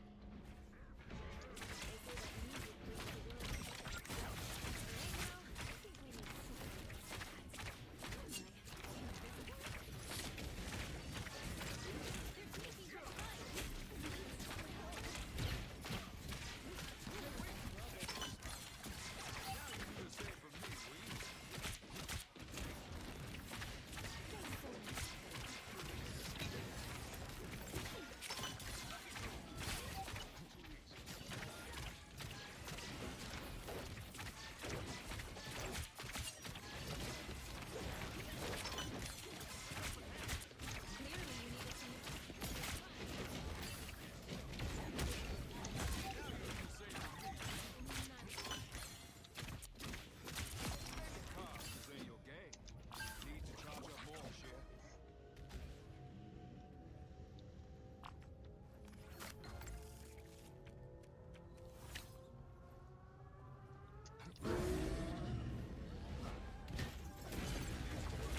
Vehicle to its destination.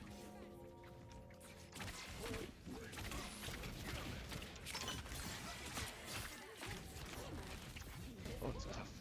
What am I doing, bro? No! Damn, I try to get out.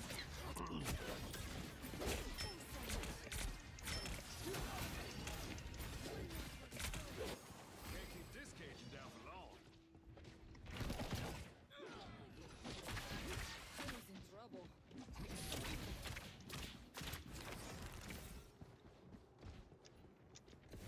FE, FE. Silver half bang, I'm gonna put my fingers up your butt and start twisting. Let's rip this place to We're shreds. getting mighty close.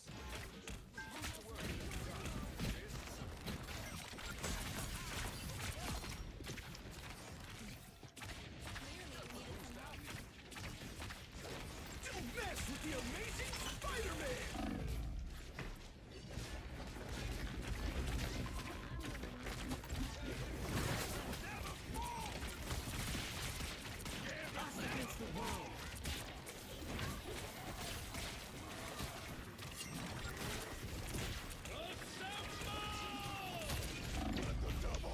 Damn, bro. It's fucking Daredevil, bro.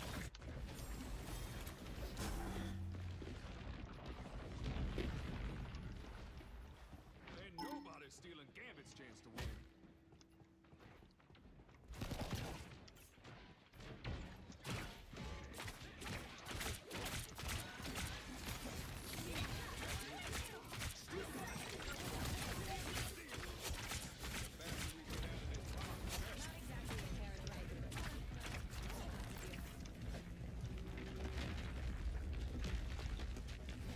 Come here.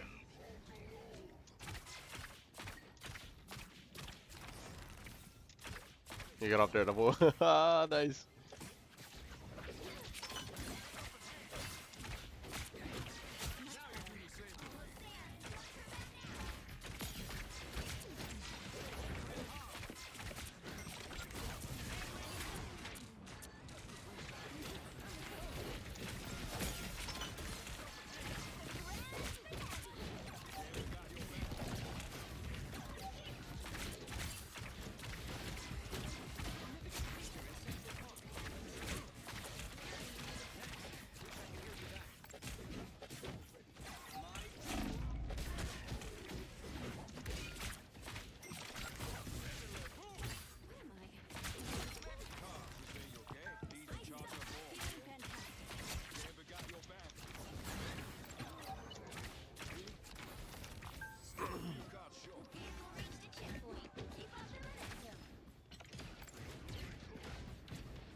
Wow. I try to heal this guy, die. Fuck.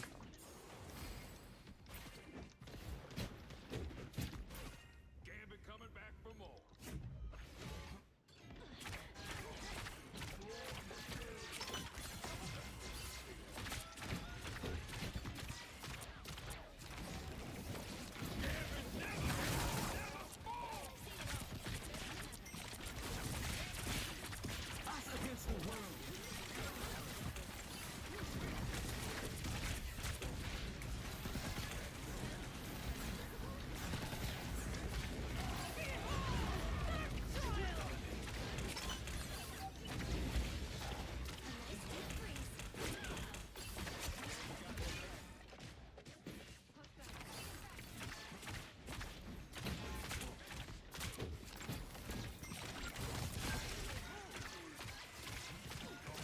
Don't mess with the amazing Spider-Man!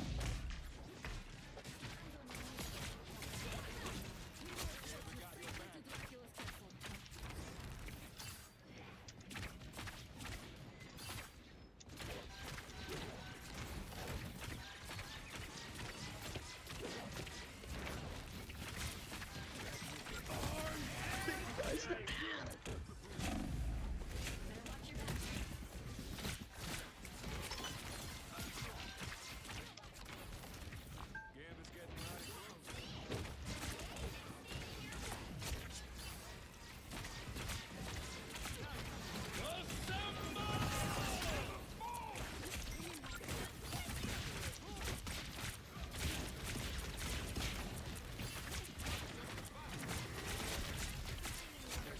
Oh my god, bro.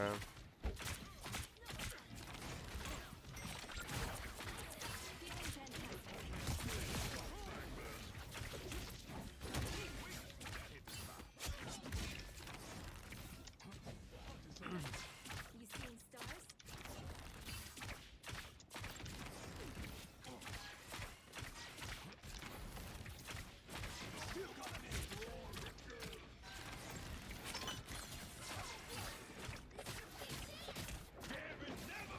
Yeah, they're awesome. Thank you.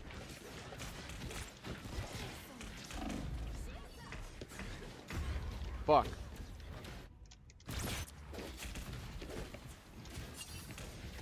Tried so hard to stay alive, but No worries. Lazy LeBron. oh my god, I'm about to get ult again. This man said lazy LeBron on relay. What did bro even say? What the hell?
Only thing I did wrong there was I'm pretty sure I was using E key more than I was using F because I forgot for a second. The F is the anti-heal, and also I was using it too early, so just a few things that I gotta point out there. Because I just finished Magic with that last like little bit with the anti, so other than that, yeah, this character's fucking Pick your broken. hero. Or villain, I'm not judging. Make way for the King of Thieves.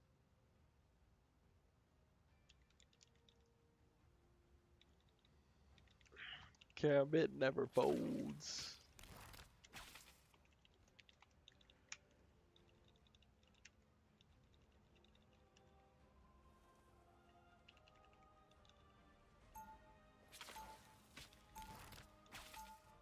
Poor guy. You want the wait? I don't even know if his turret's good with the Hella team up. I was gonna say because I'm pretty sure the anchor is more beneficial there, but Make way let me for see. the King of Thieves. Well, I can't see now. Well, I can see 30 the seconds before ability you right attack. now. Get ready. Where is it? It's right here. Undead Monstro spawns. Slowed and suffer reduced healing. So turret spawn. Okay. And dead Battle people. starts in 5, 4, Oh, that's good. That's actually really good. That's not bad. 1. All you need to do is capture the mission area. Got it? I crossed the galaxy for this? You gotta be kidding me.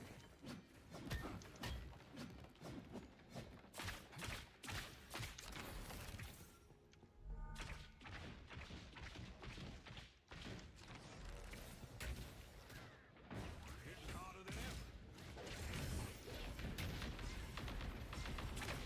Ah, fuck. Okay, bro.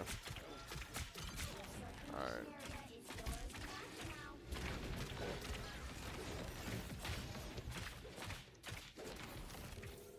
Capture the mission area. Not a good start.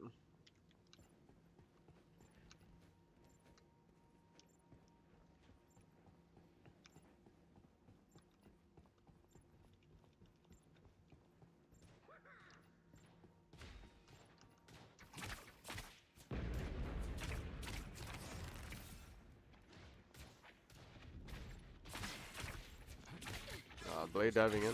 Crazy. A lot of DPS, bro.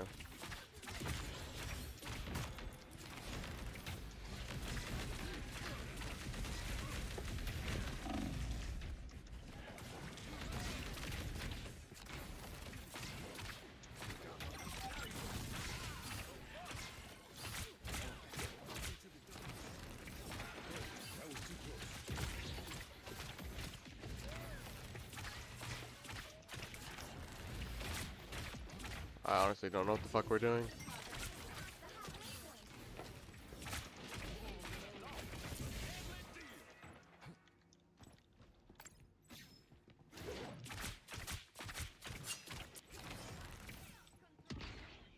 Just the boost I needed.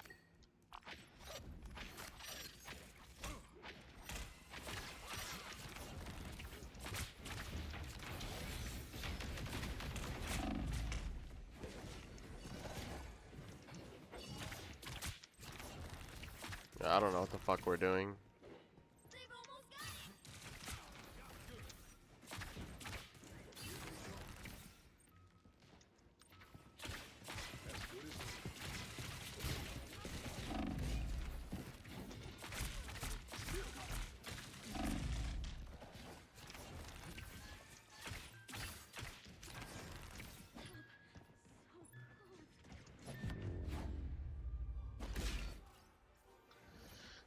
Bro, what was that?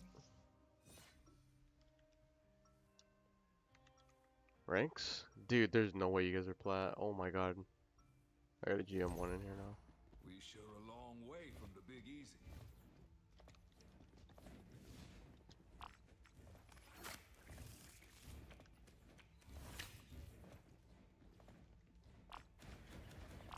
30 seconds before you attack. Get ready. Now we fight to save what you destroy. Why would I destroy a beautiful thing when I could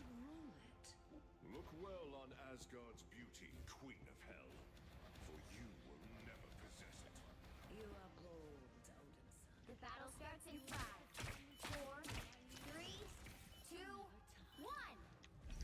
All you need to do is capture the mission area. Got it? I didn't have to, Andy. The Dark Force would have taken me a long time ago.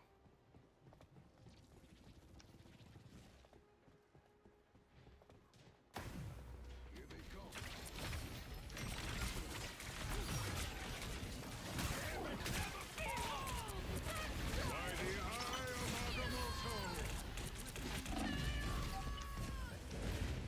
Oh.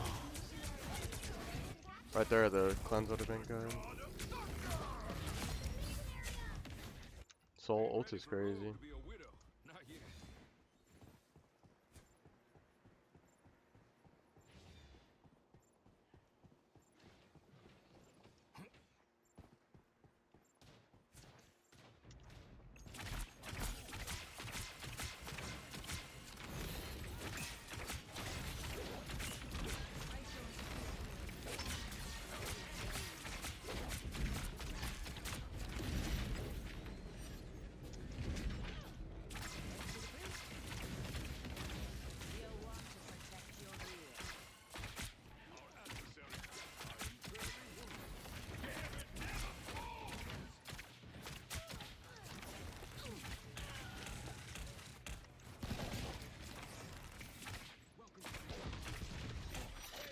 Bro.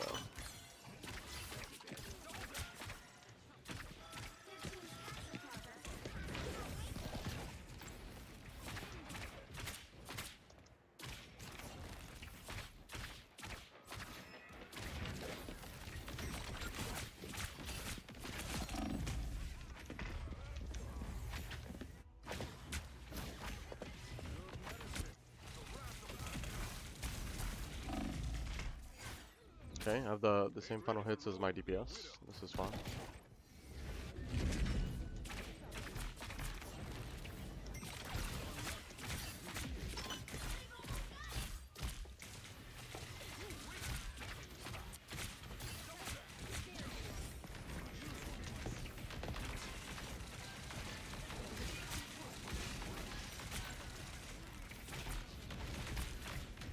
Take a look behind.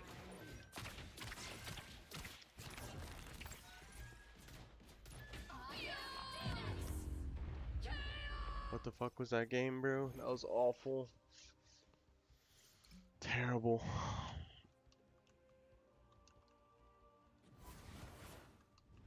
We're all going in like one by one.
Fuck. Trying to take out the full screen window. Okay, my game just closed. Probably do one more. That game fucking sucked, man.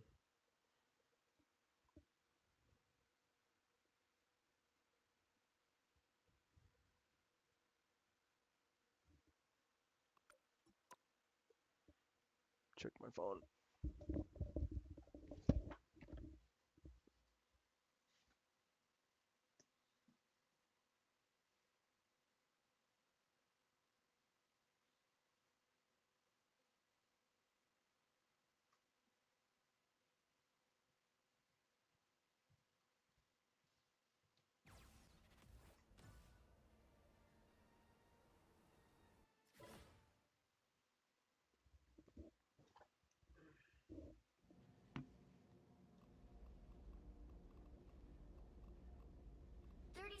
before you attack.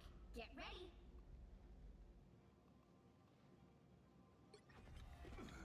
There's a beast lurking within me. Don't make me let it out.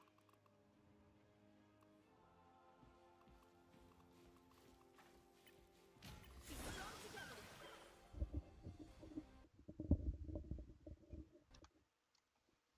Bruh, my game just crashed again. Fuck.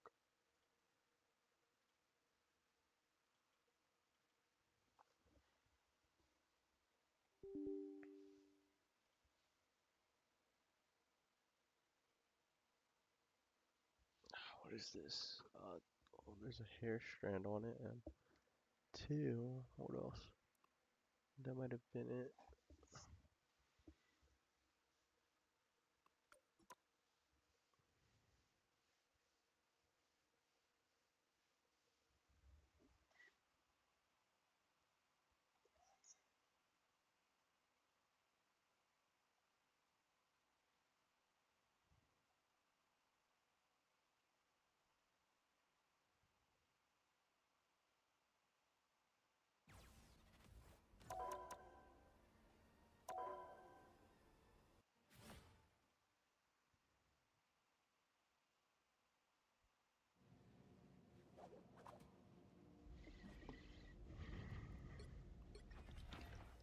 This is almost as fun as pulling a heist.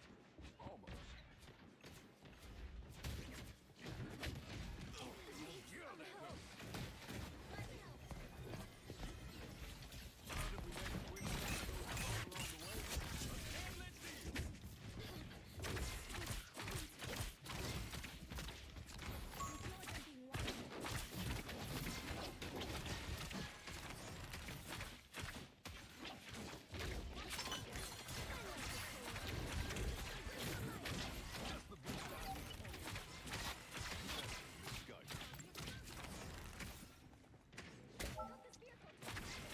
That feels better. You're halfway there. Keep going.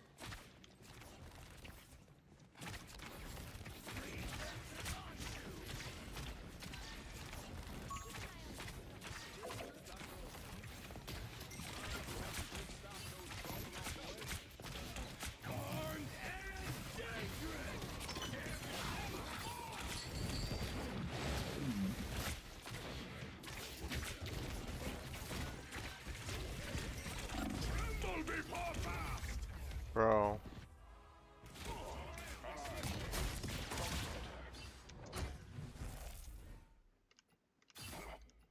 Get that beetle moving again.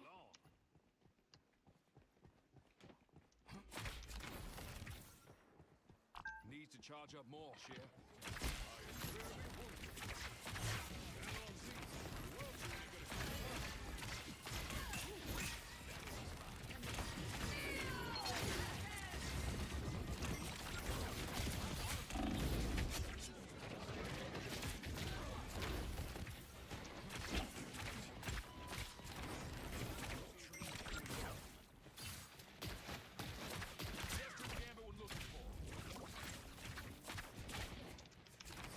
there.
You'll need a top-notch team to win this one.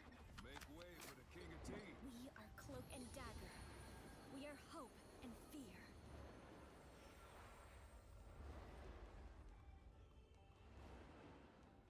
I have mutant powers and a little demonic magic too.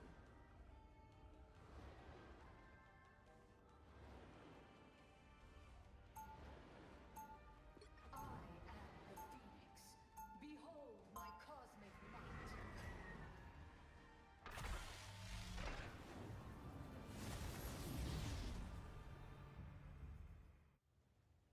It's nice to take. I am the Phoenix. Behold my. 30 seconds before you attack. Get ready.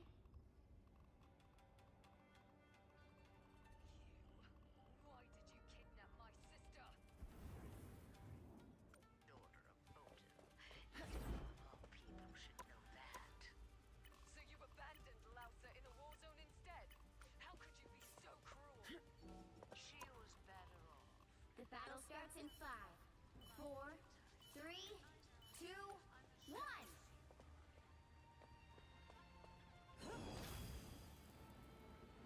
My voice practically Second shift.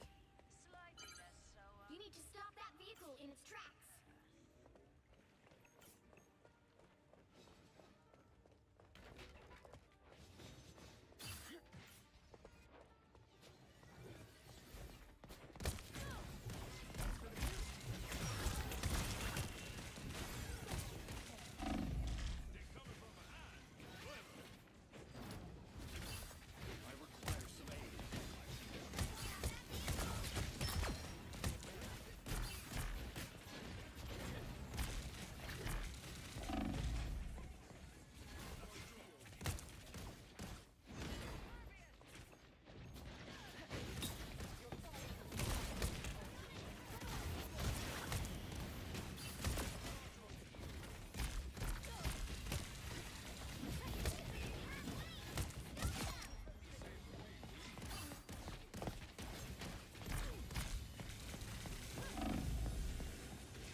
Pick your hero. Or villain, I'm not judging. Make way for the King of Thieves.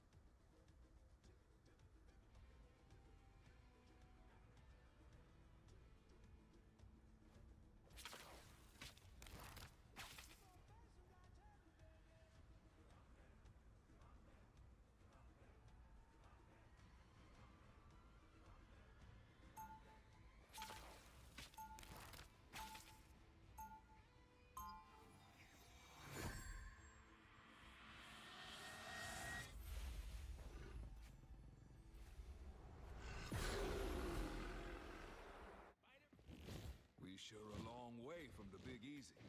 30 seconds before you attack. Get ready. Steve Rogers. Hey, Pete said you volunteered to be experimented on. Is that true? He didn't lie. I presume you didn't. Definitely against my will. I don't want to go back there. Too much buried history. Buried. The battle starts in 5, 4, 3, 2, 1. All you need to do is capture the mission area. Got it?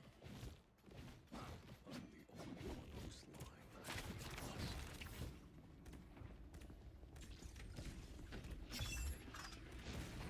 What is Moon Knight?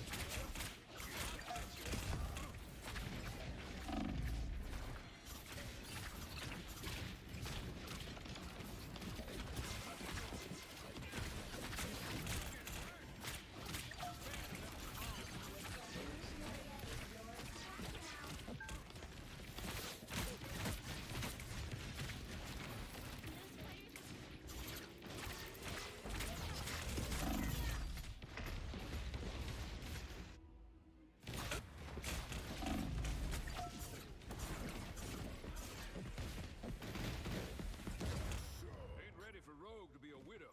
Not yet.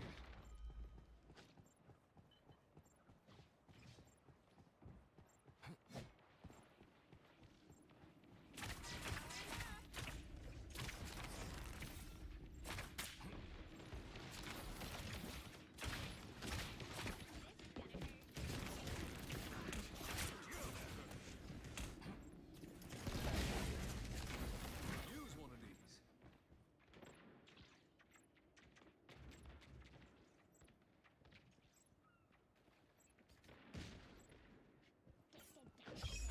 Shield! Merci! One of my mates on.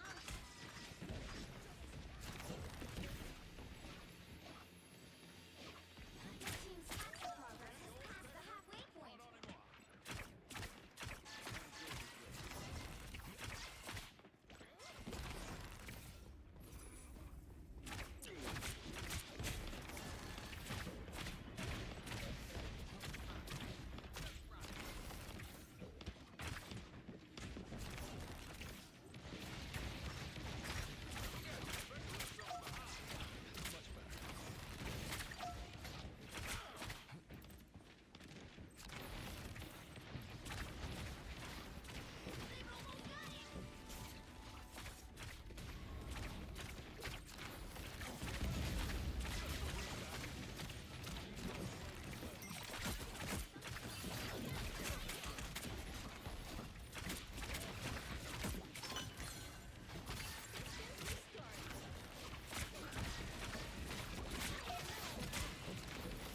The moon haunts you!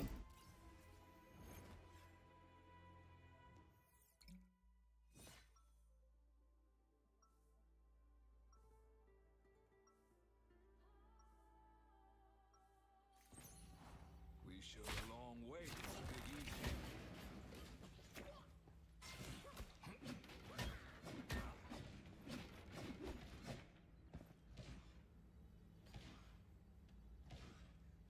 Seconds before you attack. Get ready. You aren't alone inside of that armor, are you? Nope. My co-pilot is a spider that I'm bonded to telepathically. How'd you know? I can hear two hearts beating in there. One much faster than the other. Sorry. I get excited when it's time to save on. The battle starts in 5, 4, 3, 2, 1. All you need to do is capture the mission area. Got it? Promise Rogue the perfect honeymoon. And this sure ain't it.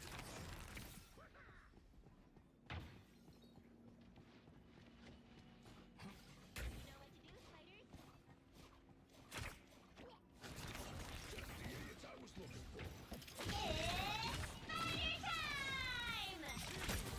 time!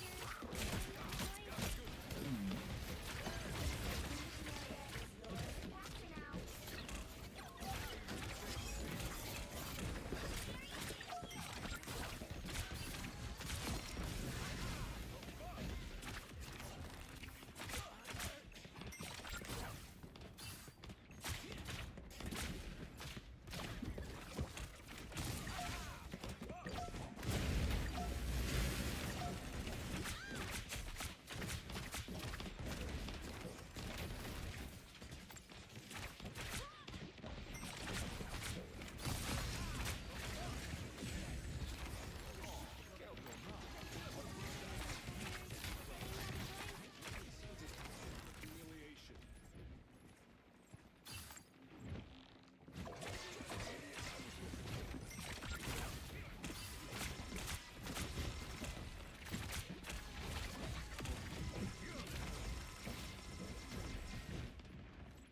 Ready's ready to rule it. Keep going.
Ain't looking for a fight, but ain't backing down from one either.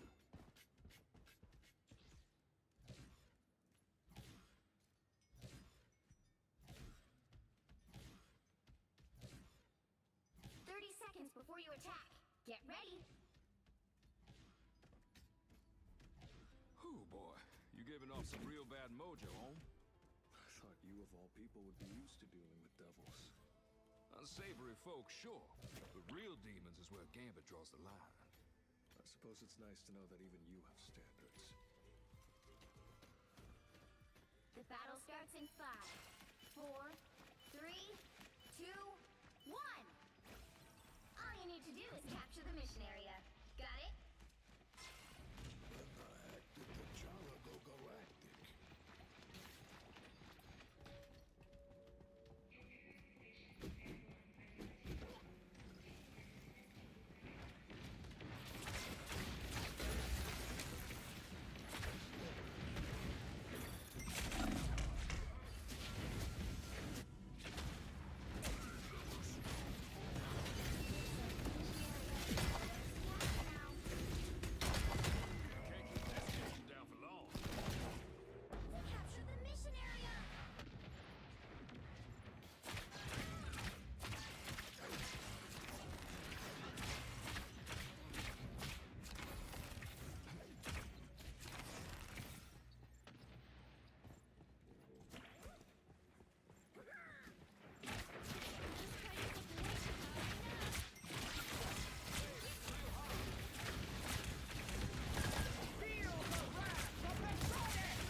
You'll need a top-notch team to win this one.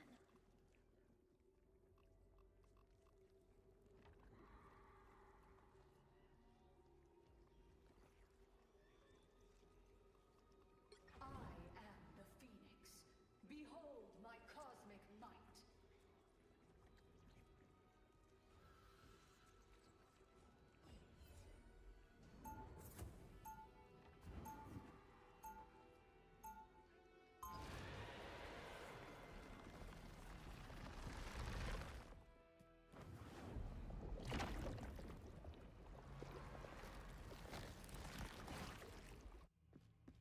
Host is an outdated term. 30 seconds before you attack. Get ready. Why are you glaring at me so, mortal? I find it unnerving.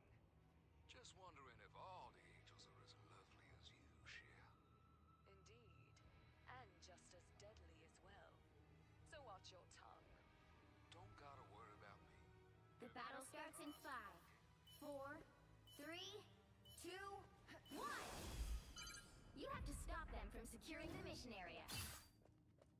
Second shift. Don't wanna lose this fight. But losing Rogue is what I'm most worried about.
judging. Make way for the King of Thieves.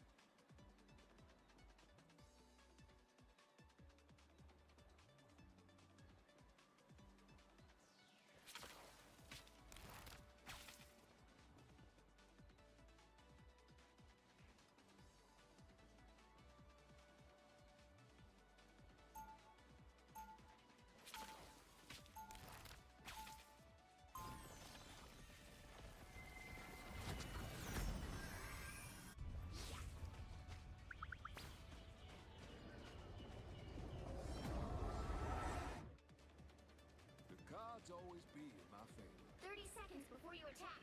Get ready. Bet you've got a vibranium fortune stockpiled in that space palace of yours, no? Indeed. But even that is not as precious as a single leaf of the heart-shaped herb. Must be some plant.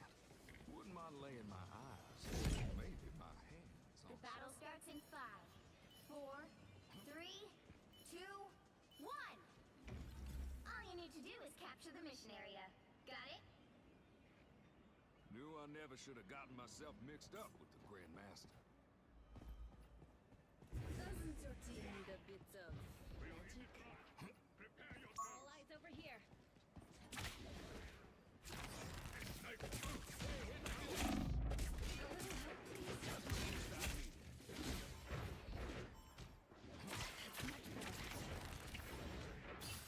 Looks like the mission area is yours to capture now.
sure a long way from the Big Easy.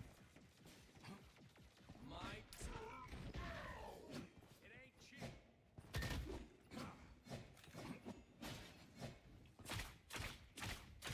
30 seconds before you attack. Get ready. I remember you from Kirisaki Mountain. You are an Oni. Hulk has no idea what pretty lady is talking about. We fought side by side in another lifetime, Harukumaru. I have seen you smash your foes. Sure sounds like Hulk. The battle starts in 5, 4, 3, 2, 1. All you need to do is capture the mission area. Got it? Oh, Drax is gonna be so mad he missed this. Watch this spot. Teleporter ready. Eyes over here, Secret Place. Red dot on green skills.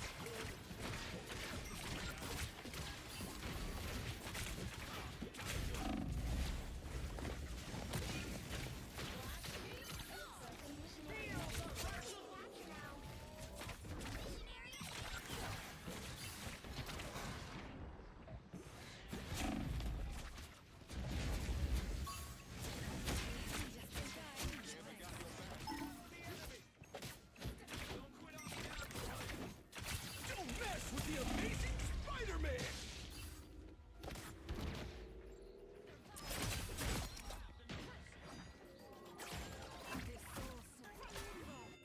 You thought you outdid me? Pas de chance.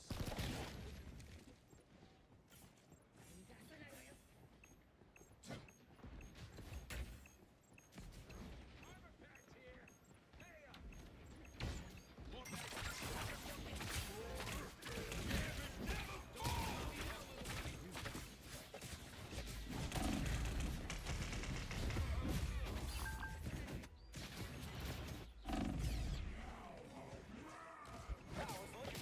Capture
You'll need a top-notch team to win this one.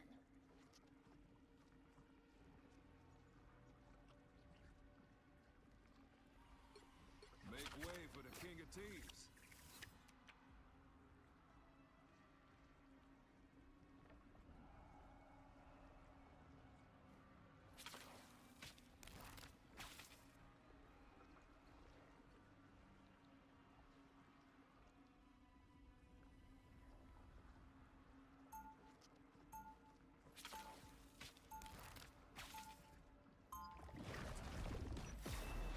We sure a long way from the Big Easy.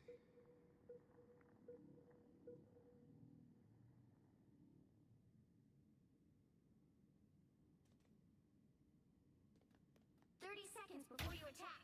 Get ready. What the matter, home? You not liking how Gambit shuffled the deck? Honestly, I was just expecting the card tricks from Doctor Strange, not you. This ain't no trick. It's a daily game I play. And if you want, I could deal you in. Nah, it's cool. I've always been a go. The battle starts in 5, 4, 3, 2, 1. Ready to capture the available area and extract some goodies? Let's go! This entire world is a living mass. Krakoa would be impressed.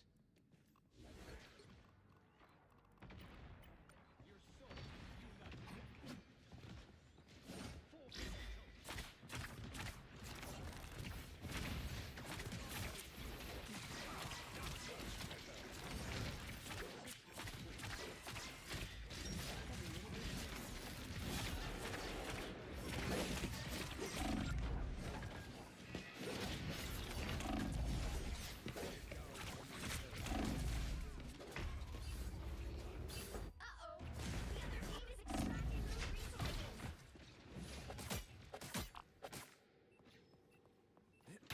Ain't ready for Rogue to be a widow. Not yet.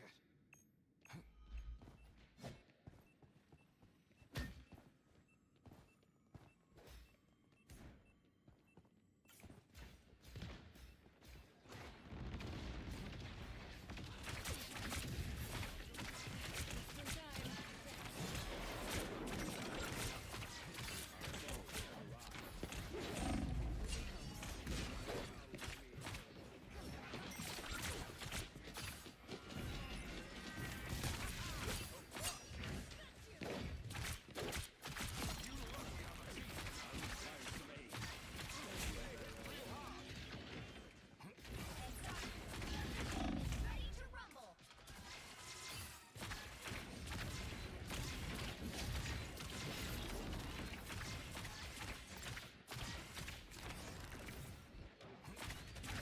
find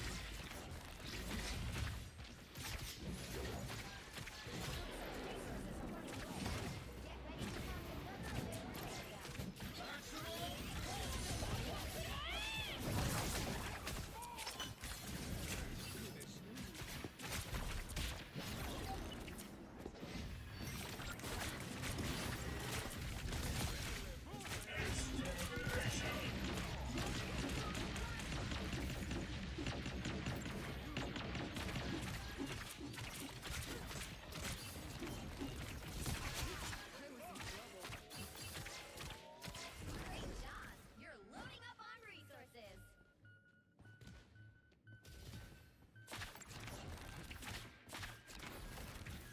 The widow's bite is Hold on! Next available area. This place is curious. Keep an eye here. Watch this place is This spot's ours to steal.